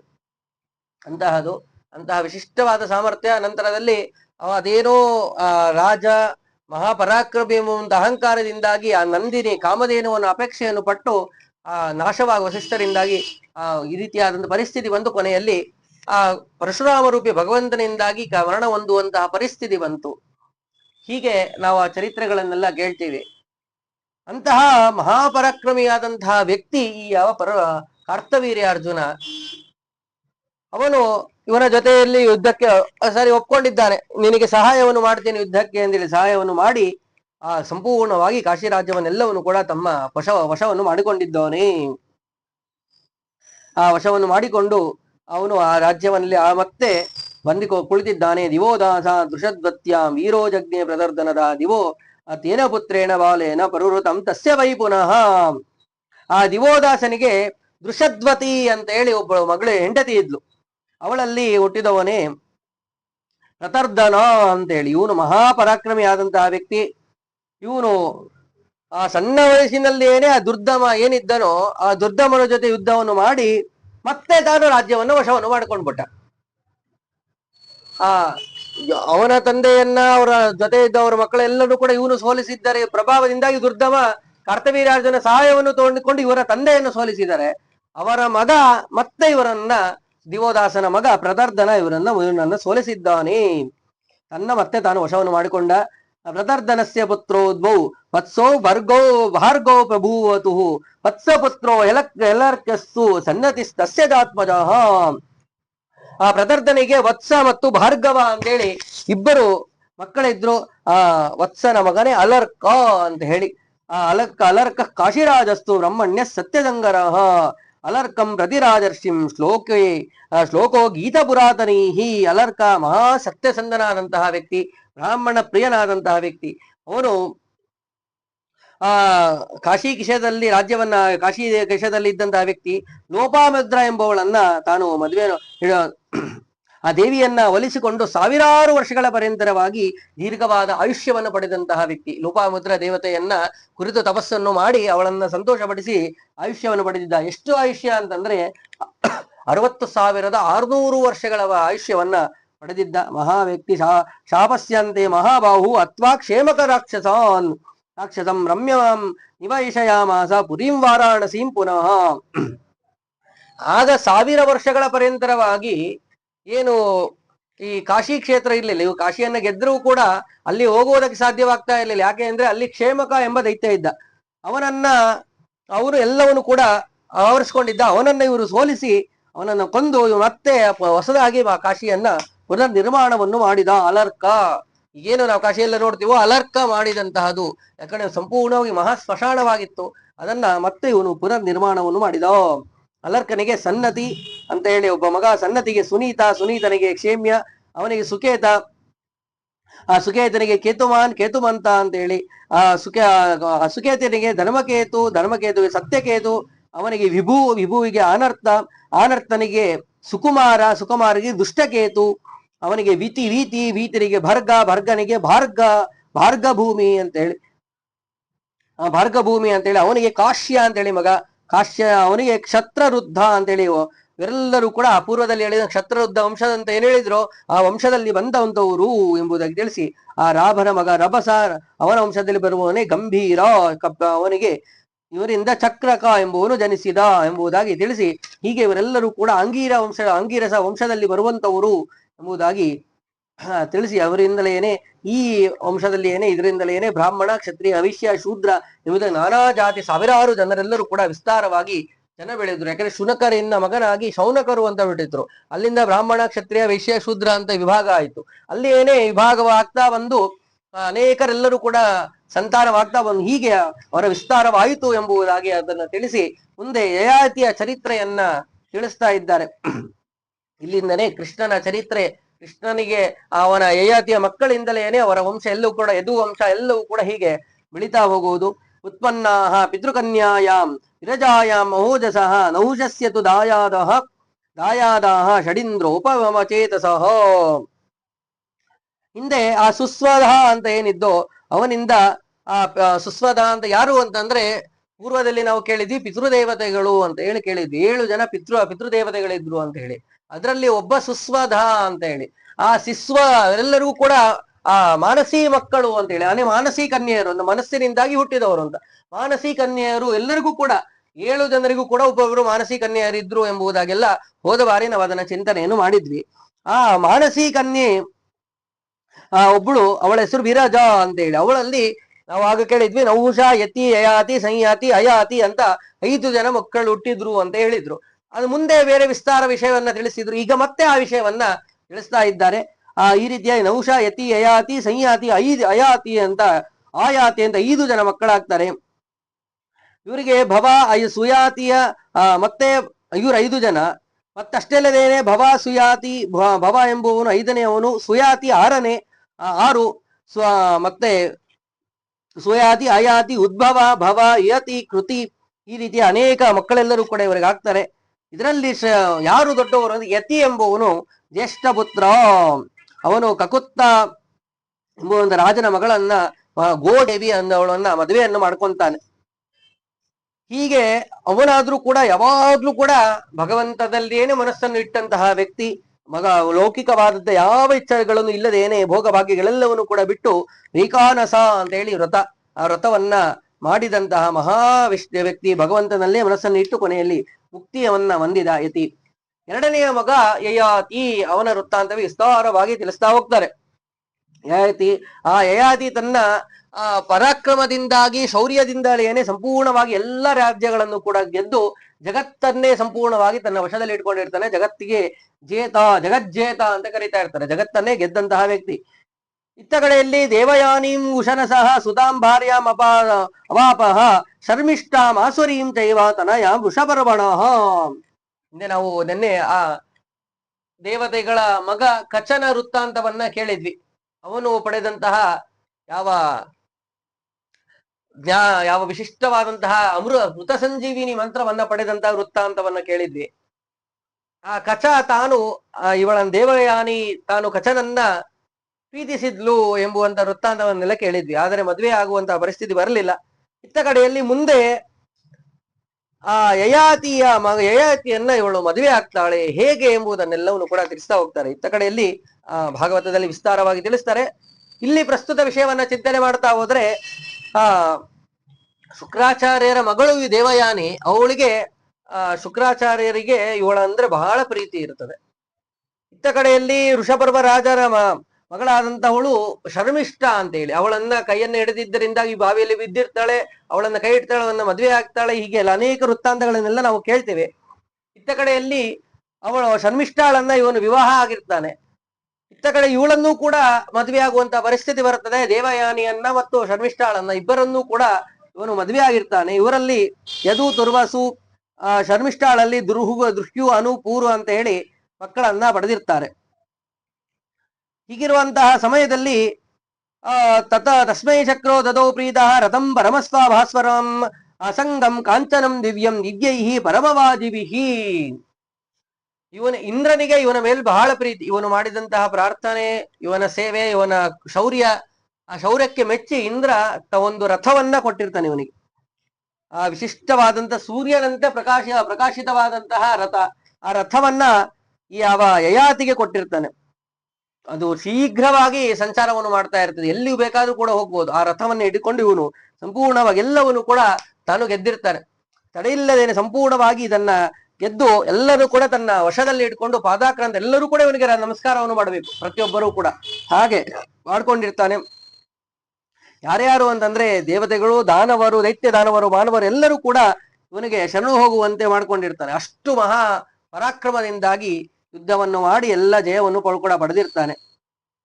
ಆ ರಥ ಹೀಗೆ ಅನೇಕ ವರ್ಷಗಳ ಪರ್ಯಂತ ಮುಂದೆ ಬರುತ್ತದೆ. ಎಲ್ಲಿವರೆಗೂ ಬರುತ್ತದೆ ಅಂತಂದ್ರೆ ವಸುರಾಜ, ಮುಂದೆ ಆ ಇಂದ್ರೋತನ ಪರೀಕ್ಷತನ ಮಗ ಇಂದ್ರೋತ ಅಂತ ಹೇಳಿ ಅವನವರೆಗೂ ಕೂಡ ಈ ರಥ ಅವರಲ್ಲಿರ್ತದೆ. ಮುಂದೆ ಅವರಿಗೆ ಮುಂದೆ ಬೇರೆಯವರು ಅದನ್ನು ಸ್ವೀಕರಿಸ್ತಾರೆ ಅಂದೇ ತಿಳಿಸ್ತಾರೆ. ಮುಂದೆ ಇತ್ತ ಕಡೆಯಲ್ಲಿ ಗಾರ್ಗಸ್ಯ ಹಿ ಸುತಂ ಬಾಲಂ ಸರಾಜ ಜನಮೇಜಯ ವಾಕ್ಸೂರಂ ಹಿಂಸಯಾಮಾಸ ಬ್ರಹ್ಮಹತ್ಯಾಮವಾಪಸಃ. ಸರಿ, ಮೊದಲಿಗೆ ಇಷ್ಟು ವೃತ್ತಾಂತವನ್ನು ಯಯಾತಿಯ ಬಗ್ಗೆ ತಿಳಿಸಿ ಮತ್ತೆ ಮುಂದಿನ ಅವರ ಚರಿತ್ರೆಯನ್ನು ತಿಳಿಸಿ ಮತ್ತೆ ಅವನ ಚರಿತ್ರೆಯನ್ನು ವಿಸ್ತಾರವಾಗಿ ತಿಳಿಸ್ತಾ ಹೋಗ್ತಾರೆ. ಇತ್ತ ಕಡೆಯಲ್ಲಿ ಆ ಗರ್ಗ ಋಷಿಗಳಿಗೆ ಒಬ್ಬ ಮಗನಿರ್ತಾನೆ, ಜನಮೇಜಯ ಅಂತ ಹೇಳಿ. ಅವನು ಕಾಲದಿಂದಾಗಿ ಬ್ರಹ್ಮಹತ್ಯ ದೋಷ ಎಂಬುದು ಅವನಿಗೆ ಬಂದಿರ್ತದೆ. ನಾವು ಜನಮೇಜಯನ ಹೆಸರುಗಳನ್ನು ಅನೇಕ ಬಾರಿ ಕೇಳ್ತೇವೆ.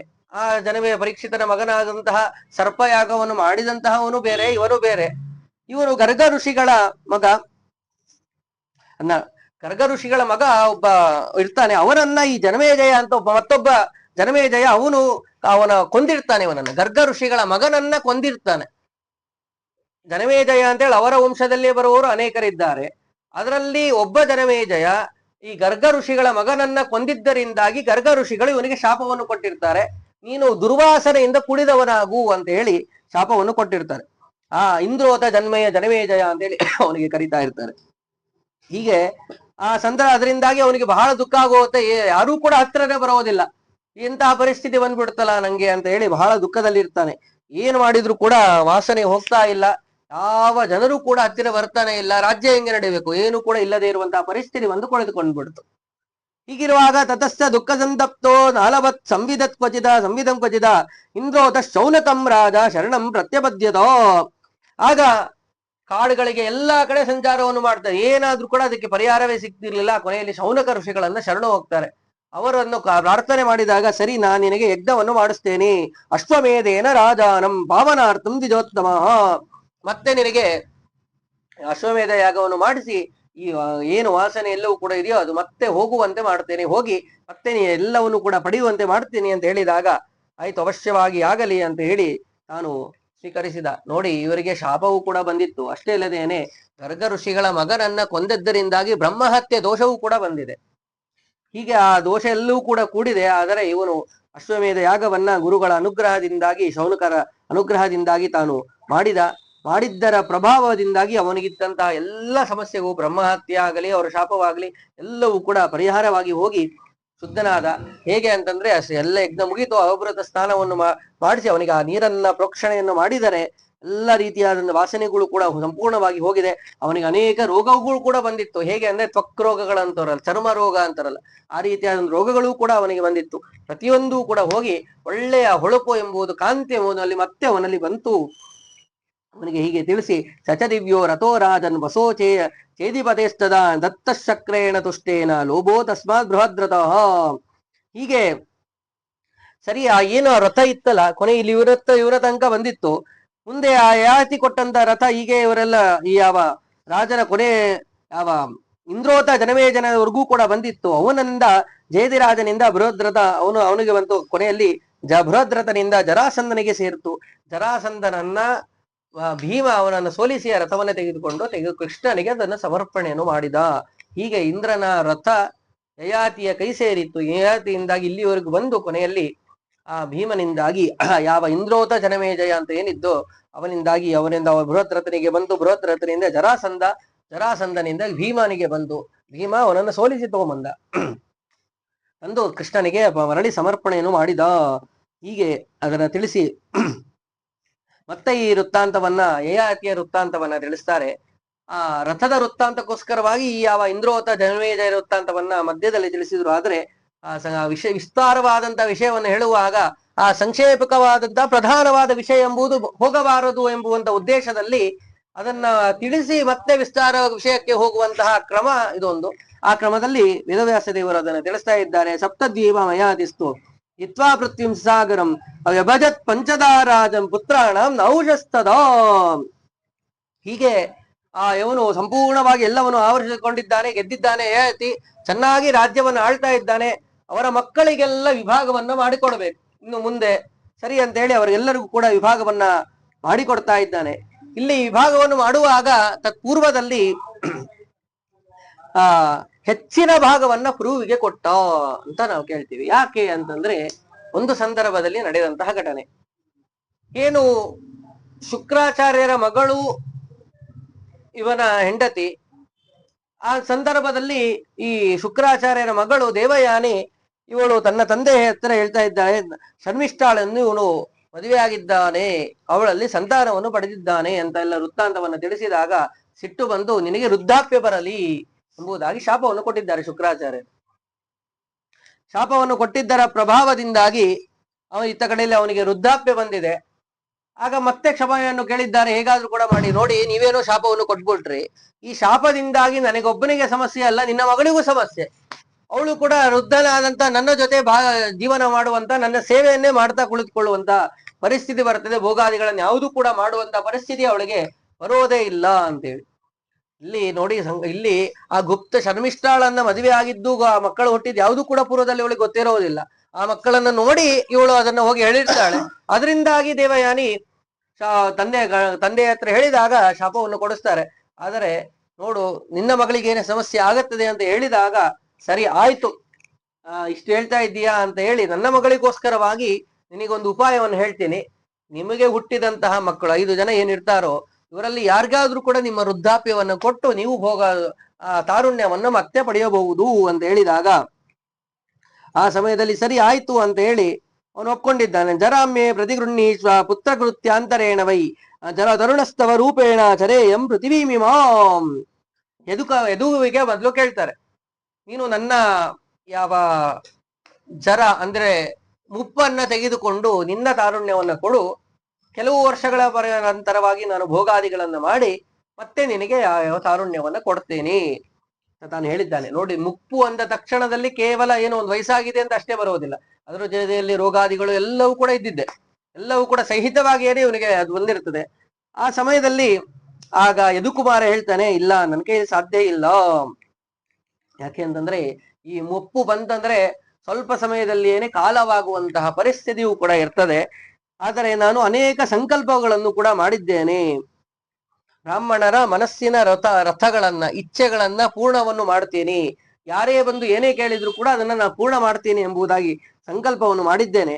ಆದ್ರೆ ನೀವು, ನಾನು ಧರ್ಮದಲ್ಲೇನೆ ರಥನಾಗಿ ಕಾರ್ಯವನ್ನು ಮಾಡ್ತಾ ಇದ್ದೇನೆ. ಒಂದು ವೇಳೆ ನಿಮ್ಮ ಆಜ್ಞೆಯನ್ನು ಪಾಲನೆ ಮಾಡುವುದಕ್ಕೋಸ್ಕರವಾಗಿ ನಾನು ಮುಪ್ಪನ್ನು ಸ್ವೀಕರಿಸಿ ಬಿಟ್ರೆ ನನಗೆ ಅವರ ಸೇವೆಯನ್ನ ಮಾಡುವಂತಹದು, ಅವರು ಏನೋ ಪ್ರಾರ್ಥನೆ ಮಾಡ್ಕೊಂತಾರೋ ಅದನ್ನು ಪೂರ್ಣ ಮಾಡುವಂತಹ ಶಕ್ತಿ ಎಂಬುದು ನನ್ನಲ್ಲಿ ಹೋಗ್ಬಿಡುತ್ತದೆ.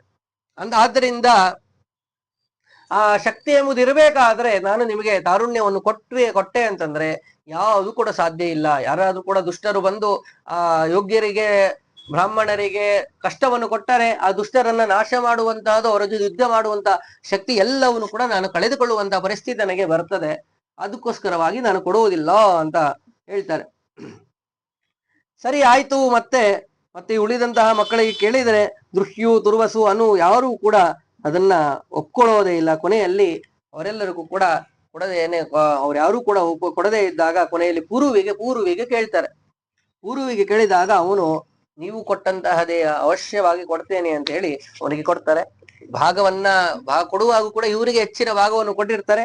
ಉಳಿದಂತಹ ಭಾಗಗಳನ್ನ ಭಾಗವನ್ನು ಆಗ್ನೇಯ ಭಾಗವನ್ನ ತುರ್ವಸುವಿಗೆ, ಪಶ್ಚಿಮ ಭಾಗವನ್ನ ದೃಷ್ಟ್ಯುವಿಗೆ, ಉತ್ತರ ಭಾಗವನ್ನ ಅನುವಿಗೆ, ಈಶಾನ್ಯ ಭಾಗವನ್ನ ಯದುವಿಗೆ ಕೊಟ್ಟಿರ್ತಾನೆ. ನೋಡಿ, ವಾಸ್ತವಿಕವಾಗಿ ಜ್ಯೇಷ್ಠ ಪುತ್ರ ಯದು, ಆದ್ರೆ ಅವನಿಗೆ ಈ ರೀತಿ ಭಾಗವನ್ನು ಕೊಟ್ಟು ಮಧ್ಯಭಾಗ ಉಳಿದ ಭಾಗವನ್ನೆಲ್ಲವನ್ನು ಕೂಡ ಪುರುವಿಗೆ ಕೊಟ್ಟು ಅವನಿಗೆ ಅಭಿಷೇಕವನ್ನು ಮಾಡಿ ಪ್ರಧಾನ ರಾಜನನ್ನಾಗಿ ಅವನನ್ನೇ ಮಾಡ್ತಾರೆ. ಅವನ ನಂತರದಲ್ಲಿ ಇವರೆಲ್ಲರೂ ಕೂಡ ಸಾಮಂತ ರಾಜರ ರೀತಿಯಾಗಿ ಅವರೆಲ್ಲರೂ ಕೂಡ ಇರ್ತಾರೆ. ಹೀಗೆ ಅವ್ರ 5 ಜನ ಕೂಡ ಪಂಚಖಂಡವನ್ನೇ ಚೆನ್ನಾಗಿ ರಾಜ್ಯವನ್ನು ಆಳಿದರು ಎಂಬುದನ್ನು ಕೂಡ ನಾವು ಕೇಳ್ತೀವಿ. ಹೀಗೆ ಇತ್ತ ಕಡೆಯಲ್ಲಿ ಅವನು ಸ್ವೀಕಾರವನ್ನು ಮಾಡಿದ್ದಾನೆ, ವೃದ್ಧಾಪ್ಯವನ್ನ ತಾನು ಸ್ವೀಕಾರವನ್ನು ಮಾಡಿದ. ತನ್ನ ತಂದೆಗೆ ಬಹಳ ಸಂತೋಷ ಆಯಿತು. ತಾರುಣ್ಯವನು ಸ್ವೀಕಾರವನ್ನು ಮಾಡಿದ. ಎಲ್ಲವೂ ಕೂಡ ನೋಡಿ, ಅದನ್ನ ನಾವು ಕಲ್ಪನೆಯೂ ಕೂಡ ಮಾಡುವುದಕ್ಕೆ ಸಾಧ್ಯ ಇಲ್ಲ. ತನ್ನ ತಾರುಣ್ಯವನ್ನು ಅವನಿಗೆ ಕೊಡುವುದು, ಅವನ ವೃದ್ಧಾಪ್ಯವನ್ನು ಸ್ವೀಕರಿಸುವುದು ಎಲ್ಲವೂ ಕೂಡ ಕೇವಲ ನಮಗೆ ಅದು ಸಾಧ್ಯವಾ ಅಂತ ಅನಿಸ್ತದೆ. ಆದ್ರೆ ಆಗಿನ ಕಾಲದಲ್ಲಿ ಎಲ್ಲವೂ ಕೂಡ ನಡೆದಿದೆ, ಎಲ್ಲವೂ ಕೂಡ ನಮಗೆ. ಆದ್ರೆ ಅದನ್ನ ನಾವು ನೋಡ್ತಾ ಇಲ್ಲ, ಆದ್ರಿಂದಾಗಿ ಅದನ್ನ ನಂಬುವುದಕ್ಕೆ ನಮಗೆ ಕಷ್ಟವಾಗ್ತದೆ. ಆದರೆ ಎಲ್ಲವೂ ಕೂಡ ಸತ್ಯವಾಗಿ ನಡೆದಿರುವುದನ್ನೇ ವೇದವ್ಯಾಸ ದೇವರು ಹೇಳಿರುವುದು. ಹೀಗೆ ಅವನು ಸ್ವೀಕಾರವನ್ನು ಮಾಡಿದ. ಅನೇಕ ವರ್ಷಗಳ ಪರ್ಯಂತರವಾಗಿ ಭೋಗವನ್ನು ಮಾಡಿದ್ದಾರೆ. ಎಷ್ಟು ವರ್ಷ ಅಂತಂದ್ರೆ, ತನ್ನ ಜೊತೆ ಹೆಂಡತಿಯರಾದಂತಹ ಶರ್ಮಿಷ್ಠ ದೇವಯಾನಿಗೆ ಮುಪ್ಪು ಬಂತು, ಅವರಿಗೆ ವಯಸ್ಸಾಯಿತು. ಆದ್ರೂ ಕೂಡ ಇವನಿಗೆ ತಾರುಣ್ಯವನ್ನು ಸ್ವೀಕರಿಸಿದ್ದು, ಇವರಿಗೆ ಮುಪ್ಪು ಬಂದಿಲ್ಲ. ಇವನು ಯಾಕೆಂದ್ರೆ ಇವರು ತನ್ನ ಮಗನ ತಾರುಣ್ಯವನ್ನು ಸ್ವೀಕರಿಸಿರೋದ್ರಿಂದ ಇವನಿಗೆ ಮುಪ್ಪು ಬಂದಿಲ್ಲ, ಇವರಿಗೆ ಸಂಪೂರ್ಣ ಮುಪ್ಪು ಬಂದು ಹೋಯ್ತು. ಆದ್ರಿಂದ ಇವರನ್ನು ಬಿಟ್ಟಿದ್ದಾನೆ ಅಂದ್ರೆ ಅವರ ಜೊತೆ ಭೋಗಮಾನ ಮಾಡೋದನ್ನು ಬಿಟ್ಟು ವಿಶ್ವಾಸಿ ಎಂಬ ಅಪ್ಸರಾಸ್ತ್ರೀಯ ಜೊತೆ ಇನ್ನೂ ಅನೇಕ ವರ್ಷಗಳ ಪರ್ಯಂತರವಾಗಿ ಭೋಗವನ್ನು ಮಾಡಿದ್ದಾನೆ. ಹೀಗೆ ಕೊನೆಯಲ್ಲಿ ಅವನಿಗೆ ಒಂದು ದಿನ ಅರಿವು ಆಗಿದೆ. ಇಷ್ಟೆಲ್ಲ ತನ್ನ ಹೆಂಡತಿಯರ ಜೊತೆ ಭೋಗವನ್ನು ಮಾಡಿ ಅವರಿಗೆ ಮುಪ್ಪು ಬಂದು ವಿಶ್ವಾಸಿ ಎಂಬ ಅಪ್ಸರಾಸ್ತ್ರೀಯ ಜೊತೆ ಭೋಗವನ್ನು ಮಾಡಿದ್ರು ಕೂಡ ಅವನಿಗೆ ತೃಪ್ತಿ ಎಂಬುದು ಸಂಪೂರ್ಣವಾಗಿ ಮುಗಿತಾ ಇಲ್ಲ. ಆ ಸಮಯದಲ್ಲಿ ಒಂದು ದಿನ ಅವನಿಗೆ ಅರಿವಾಗಿದೆ, ಏನೋ ಪೂರ್ವ ಪುಣ್ಯ ಅರಿವಾಗಿದೆ. ಅವನಿಗೆ ಅನಿಸ್ತಾ ಇದೆ, ನಜಾತು ಗಾಮಃ ಕಾಮಾನಾಂ ಉಪಭೋಗೇನ ಶಾಮ್ಯತಿ ಹವಿಷಾ ಕೃಷ್ಣವರ್ತ್ಮೇವ ಭೂಯ ಏವ ಅಭಿವರ್ಧತೆ ಯತ್ ಪೃಥಿವ್ಯಾಂ ವ್ರೀಹೀಯವಂ ಹಿರಣ್ಯಂ ಪಶವಸ್ತ್ರಿಯ ನಾಲಮೇಕಸ್ಯ ತತ್ಸರ್ವಂ ಇತಿ ಪಶ್ಯನ್ನ ಮುಹ್ಯತಿ ನಜಾತು ಕಾಮ ಕಾಮಾನ್. ಭಾರೀ ಶ್ರೇಷ್ಠವಾದಂತಹ ಒಂದು ವಾಕ್ಯ ಇದು. ಭವಿಷ್ಯ ಸುಭಾಷಿತ ರೀತಿಯಲ್ಲಿ ಅದೆಲ್ಲವೂ ಕೂಡ ಎಲ್ಲಾ ಕಡೆಯೂ ಕೂಡ ಅದನ್ನ ಹೇಳ್ತಾರೆ. ತುಪ್ಪವನ್ನ, ಚರುವು, ಮತ್ತು ಅಗ್ನಿಯ ಸಮಿತ್ತುಗಳನ್ನೆಲ್ಲವನ್ನು ಕೂಡ ಅಗ್ನಿಗೆ ಹಾಕಿದಾಗ ಅಗ್ನಿಯನ್ನು ಹೆಚ್ಚು ಹೊತ್ತು ಉರಿಯುತ್ತದೆ ಹೊರತು ಸರ್ವತಾ ಅದು ಕಮ್ಮಿ ಆಗುವುದಿಲ್ಲ. ನಾವು ಅಗ್ನಿಯಲ್ಲಿ ತುಪ್ಪವನ್ನು ಹಾಕ್ತಾ ಇದ್ರೆ, ಸಮಿತ್ತನ್ನೆಲ್ಲ ಹಾಕ್ತಾ ಇದ್ರೆ ಅಗ್ನಿ ಹೆಚ್ಚಾಗ್ತಾ ಹೋಗ್ತದೆ ಹೊರತು ಸರ್ವಥಾ ಕಮ್ಮಿ ಆಗುವುದಿಲ್ಲ. ಹಾಗೇನೆ ಇಲ್ಲಪ್ಪ ನಾನು ಭೋಗವನ್ನು ಮಾಡ್ಬಿಡ್ತೀನಿ, ನಂತರದಲ್ಲಿ ನಾಳೆಯಿಂದ ಇವತ್ತು ತಿನ್ಬಿಡ್ತೀನಿ, ನಾಳೆಯಿಂದ ನಾನು ಏನು ತಿನ್ನೋದಿಲ್ಲ, ಇವತ್ತು ತಿನ್ನಲ್ಲ ಸಾಕು ನನಗೆ ಅಂತ ಸಾಕು ಎನ್ನುವುದು ಸರ್ವಥಾ ಬರೋದೇ ಇಲ್ಲ. ಆದ್ರಿಂದ ಹೇಗೆ ಅಗ್ನಿಯಲ್ಲಿ ಹಾಕಿದಾಗ ತುಪ್ಪ ಸುರಿದಷ್ಟು ಅಗ್ನಿ ಅದಿನ್ನೂ ಎಷ್ಟು ಜಾಸ್ತಿ ಆಗ್ತಾ ಹೋಗ್ತದೆ, ಅದಿನ್ನೂ ಅಪೇಕ್ಷೆ ಪಡ್ತಾ ಇರ್ತದೆ, ಹಾಕ್ದಷ್ಟು ಇನ್ನೂ ಜಾಸ್ತಿ ಆಗುತ್ತೆ ಹೊರತು ಕಮ್ಮಿ ಹೇಗೆ ಆಗೋದಿಲ್ಲೋ ಹಾಗೆ ಕಾಮ ಭೋಗಾದಿಗಳೆಲ್ಲವೂ ಕೂಡ ಎಷ್ಟು ಬಾರಿ ಅದನ್ನ ಪೂರ್ಣ ಭೋಗಾದಿಗಳನ್ನ ಮಾಡಿದ್ರು ಕೂಡ ಅದು ಪೂರ್ಣ ಆಗೋದೇ ಇಲ್ಲ, ಇಚ್ಛೆಗಳು ಮುಗಿಯೋದೇ ಇಲ್ಲ, ಅಷ್ಟು ಕೂಡಿದಂತಹದು. ಆದ್ದರಿಂದಾಗಿ ಈ ಭೂಮಿಯನ್ನ ಅಪೇಕ್ಷೆ ಪಡುವುದು, ಸಂಪತ್ತನ್ನ ಅಪೇಕ್ಷೆ ಪಡುವುದು ಆಗ್ಲಿ, ಆ ಸ್ತ್ರೀಯರನ್ನ ಅಪೇಕ್ಷೆ ಪಡುವುದು ಎಲ್ಲವೂ ಕೂಡ ಒಂದಕ್ಕಿಂತ ಒಂದು ಕೂಡ ಇನ್ನೂ ಹೆಚ್ಚು ಅಪೇಕ್ಷೆ ಪಡ್ತದೆ. ಬೇಕು ಬೇಕು ಬೇಕು ಅಂತಾನೆ ಇವೆಲ್ಲವನ್ನು ಕೂಡ ಇನ್ನೂ ಬೇಕು, ಅನೇಕ ಸಂಪತ್ತು ಬೇಕು ಬೇಕು ಅಂತ ಹೇಳಿ, ಸ್ತ್ರೀಯರು ಇನ್ನೂ ಬೇಕು ಬೇಕು ಅಂತ ಹೇಳಿ, ಹೀಗೆ ಅದಕ್ಕೆ ತೃಪ್ತಿ ಎಂಬುದೇ ಇರುವುದಿಲ್ಲ. ಅದರಿಂದ ಮನುಷ್ಯ ತಾನೇ ಸ್ವಯಂ ಅದನ್ನೆಲ್ಲವನ್ನು ಕೂಡ ಬಿಡ್ತಾ ಬರಬೇಕು. ಬಿಡಲಿಲ್ಲದೆ ಇದ್ದರೆ ಆ ಕಾಮದಲ್ಲಿಯೇನೆ ಅವನು ಸಂಪೂರ್ಣವಾಗಿ ನಿರತನಾಗಿ ನಾಶವಾಗುವಂತ ಪರಿಸ್ಥಿತಿ ಬರ್ತದೆ. ಹೀಗೆ ತಿಳಿಸಿ, ಯಾ ದುಸ್ತ್ಯಜ ದುರ್ಮತಿಭೀಹಿ ಯಾನ ಜೀರ್ಯತಃ ಯೋಸೋ ಪ್ರಾಣಾಂತಿಕೋ ರೋಗ ತಾಂ ತೃಷ್ಟಾಂ ತ್ಯಜತ ಸುಖಂ. ಆದ್ರಿಂದ ಈ ರೀತಿಯಾಗಿ ನಾ ಸಂಪೂರ್ಣ ಇದರಲ್ಲೇ ನಿರತನಾದೆ ಅಂತಂದ್ರೆ ಯಾವ ಧರ್ಮ ಕಾರ್ಯವನ್ನ ಪುಣ್ಯವನ್ನ ಸಂಪಾದನೆ ಮಾಡುವುದು ಸಾಧ್ಯವೇ ಇಲ್ಲ. ಆದ್ರಿಂದ ಇದು ಸಂಪೂರ್ಣವಾಗಿ ನನ್ನನ್ನ ನಾಶ ಮಾಡುತ್ತದೆ ಹೊರತು ಇದರಿಂದ ಯಾವ ಸುಖ ತೃಪ್ತಿ ಎಂಬುದು ಆಗೋದೇ ಇಲ್ಲ. ಆದ್ದರಿಂದ ಸಾಕು, ಇಷ್ಟು ದಿನ ಪರ್ಯಂತರವಾಗಿ ನಾನು ಭೋಗದಲ್ಲಿ ಸಂಪೂರ್ಣವಾಗಿ ನಿರತನಾಗಿದ್ದೇನೆ, ಸಾಕು. ಇನ್ನು ಮುಂದೆ ನನ್ನ ಮಗ ಅವನು ಮಹಾ ಶ್ರೇಷ್ಠನಾದಂತ ವ್ಯಕ್ತಿ, ನನಗೆ ತಾರುಣ್ಯ ಕೊಟ್ಟು ಅವನು ಮುಪ್ಪನ್ನು ಸ್ವೀಕರಿಸಿದ್ದಾನೆ, ಅವನಿಗೆ ತಿರುಗಿ ಮತ್ತೆ ಕೊಡೋಣ ಅಂತ ಹೇಳಿ ಅವನಿಗೆ ಯಾವ ತಾರುಣ್ಯವನ್ನು ಮತ್ತೆ ತಿರುಗಿ ಕೊಟ್ಟಿದ್ದಾನೆ. ಅವನ ವಿಶಿಷ್ಟವಾಗಿ ಅವನ ಸಾಮರ್ಥ್ಯವೂ ಕೂಡ ಇತ್ತು, ಮತ್ತೆ ತಾರುಣ್ಯ ಅವನಿಗೆ ಬರುವಂತೆ ತಾನು ಮಾಡಿ ಅನಷ್ಟನ್ ದೇಹ ಮುತ್ಸೃಜ್ಯ ಸದಾ ಸ್ವರ್ಗಮಾಪ್ತವಾನ್. ಅವನು ಏನನ್ನೂ ಕೂಡ ತಿನ್ನದೇನೆ ಹೀಗೆ ಇದ್ದರೆ ಭೋಗ ಮಾಡ್ತಾ ಇದ್ರೆ ತಿಂತಾ ಇದ್ರೆ ಮತ್ತೆ ತಿಂತಾ ಕೂಡೋದು ಮತ್ತೆ ಇಲ್ಲೇ ಇರೋದಾಗತ್ತದೆ ಅಂತ ಹೇಳಿ ಎಲ್ಲವನ್ನು ಕೂಡ ಬಿಟ್ಟಿದ್ದಾನೆ. ಭೃಗುತುಂಗೆ ತಪಸ್ತಪ್ವ ತಪಸ್ಸೋಂತೆ ಮಹಾತಪ. ಹೀಗೇನೆ ಸಾಕು, ಇಷ್ಟೇ ಇದ್ರೆ ಸಾಕು ಅಂತ ಹೇಳಿ ಶೈಲ ಶೃಂಗದಲ್ಲಿ ವಿಶೇಷವಾಗಿ ತಪಸ್ಸನ್ನು ಮಾಡಿದ್ದ ಭೃಗುತುಂಗ ಅಂತ ಪ್ರದೇಶ, ಅಲ್ಲಿ ತಾನು ತಪಸ್ಸನ್ನು ಮಾಡಿದ್ದಾನೆ. ತಪಸ್ಸನ್ನು ಮಾಡಿ ಏನನ್ನು ಕೂಡ ತಿಲ್ಲದೇನೆ ಎಲ್ಲವನ್ನು ಕೂಡ ಬಿಟ್ಟು ತಾನು ತಪಸ್ಸನ್ನು ಮಾಡ್ತಾ ಹೀಗೆ ದೇಹವನ್ನು ಬಿಟ್ಟು ತಾನು ಸ್ವರ್ಗವನ್ನು ಪಡೆದ ಎಂಬುದಾಗಿ ತಿಳಿಸ್ತಾರೆ. ಹೀಗೇನೆ ಅಂತಹ ಶ್ರೇಷ್ಠವಾದದ್ದು ಮಹಾಪೂರ್ವದಲ್ಲಿ ಅನೇಕ ಪುಣ್ಯ ಸಂಪಾದನೆಯನ್ನು ಮಾಡಿ ಚೆನ್ನಾಗಿ ರಾಜ್ಯವನ್ನು ಆಳಿದ್ದಂತಹ ಪ್ರಭಾವ. ಕ್ಷತ್ರಿಯರಿಗೆ ಅವರು ತಪಸ್ಸನ್ನು ಮಾಡಿಯೇನೆ ಪುಣ್ಯ ಸಂಪಾದನೆಯನ್ನು ಮಾಡುವಂತ ಅವಶ್ಯಕತೆ ಇಲ್ಲ. ಯಾಕೆಂದ್ರೆ ಕ್ಷತ್ರಿಯ ಧರ್ಮ ದುಷ್ಟರನ್ನ ನಾಶ ಮಾಡುವುದರಿಂದಲೇ ಅವರಿಗೆ ಪುಣ್ಯ. ಅರ್ಜುನನಿಗೆ ಕೃಷ್ಣ ಉಪದೇಶವನ್ನು ಮಾಡ್ತಾನೆ, ನೀನು ಹೋಗಿ ನನ್ನ ಅಣ್ಣ ತಮ್ಮಂದಿರಿದ್ದಾರೆ, ಬಂಧು ಬಾಂಧವರಿದ್ದಾರೆ, ಅವರನ್ನ ನಾನು ಕೊಂದರೆ ನನಗೆ ಅದರಿಂದ ಪಾಪ ಬರುತ್ತದೆ ಅಂತ ಹೇಳಿದಾಗ ಸರ್ವಥಾ ಬರುವುದಿಲ್ಲ ಅಂತೇಳಿ ಕೃಷ್ಣ ಹೇಳಿದಾನೆ. ಯಾಕೆ ಅಂತಂದ್ರೆ ನಿನ್ನ ಧರ್ಮ ಏನು, ನಿನ್ನ ಕಾರ್ಯ ಏನು, ನೀನು ಕ್ಷತ್ರಿಯ, ನೀನು ಕ್ಷತ್ರಿಯ ಧರ್ಮ ಏನು ಅಂತಂದ್ರೆ ದುಷ್ಟರನ್ನ ನಾಶವನ್ನು ಮಾಡುವುದೇ ಮುಖ್ಯ ಧರ್ಮ.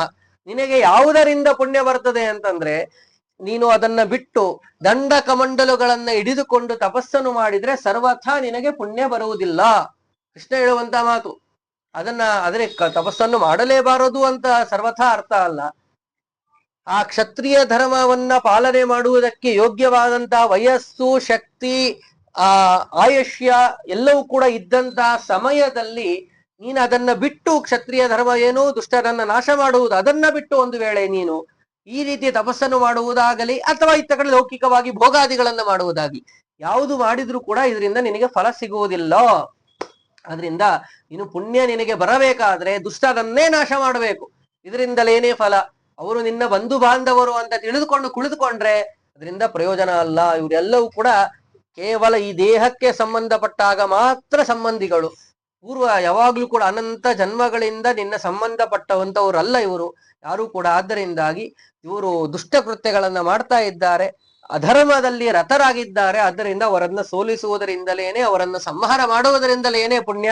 ಅದರಿಂದ ಯಾವ ರೀತಿಯಾದಂತಹ ದೋಷವೂ ಕೂಡ ಬರುವುದಿಲ್ಲ, ಪಾಪವೂ ಬರುವುದಿಲ್ಲ, ಅದರಿಂದಲೇನೆ ಪುಣ್ಯ ಎಂಬುದು ಬರ್ತದೆ ಎಂಬುದಾಗಿ ಆ ತಿಳಿಸ್ತಾರೆ. ಆ ಕ್ರಮದಲ್ಲಿ ಇವನು ಪ್ರಾರಂಭದಲ್ಲಿ ಅನೇಕ ದುಷ್ಟರನ್ನೆಲ್ಲವನ್ನೂ ಕೂಡ ಸೋಲಿಸಿ ಚೆನ್ನಾಗಿ ತನ್ನ ರಾಜ್ಯವನ್ನ ಆಳಿದಂತಹ ವ್ಯಕ್ತಿ. ಅದರ ಪ್ರಭಾವದಿಂದಾಗಿ ಅನೇಕ ಪುಣ್ಯದ ರಾಶಿಯೂ ಕೂಡ ಇತ್ತು. ಆ ಪುಣ್ಯದ ರಾಶಿಯ ಫಲದಿಂದಾಗಿ ಕೊನೆಯಲ್ಲಿ ಅವನಿಗೆ ಅಂತ್ಯದ ಸಮಯದಲ್ಲಿ ವಿಶೇಷವಾಗಿ ಸ್ಮರಣೆ ಬಂತು. ಆ ಸ್ಮರಣೆಯಿಂದಾಗಿ ಭಗವಂತನ ಸ್ಮರಣೆಯನ್ನೇ ಮಾಡ್ತಾ ತಾನು ಜೀವವನ್ನು ಬಿಟ್ಟ ಕೊನೆಯಲ್ಲಿ ಸ್ವರ್ಗವನ್ನು ಹೊಂದಿದ.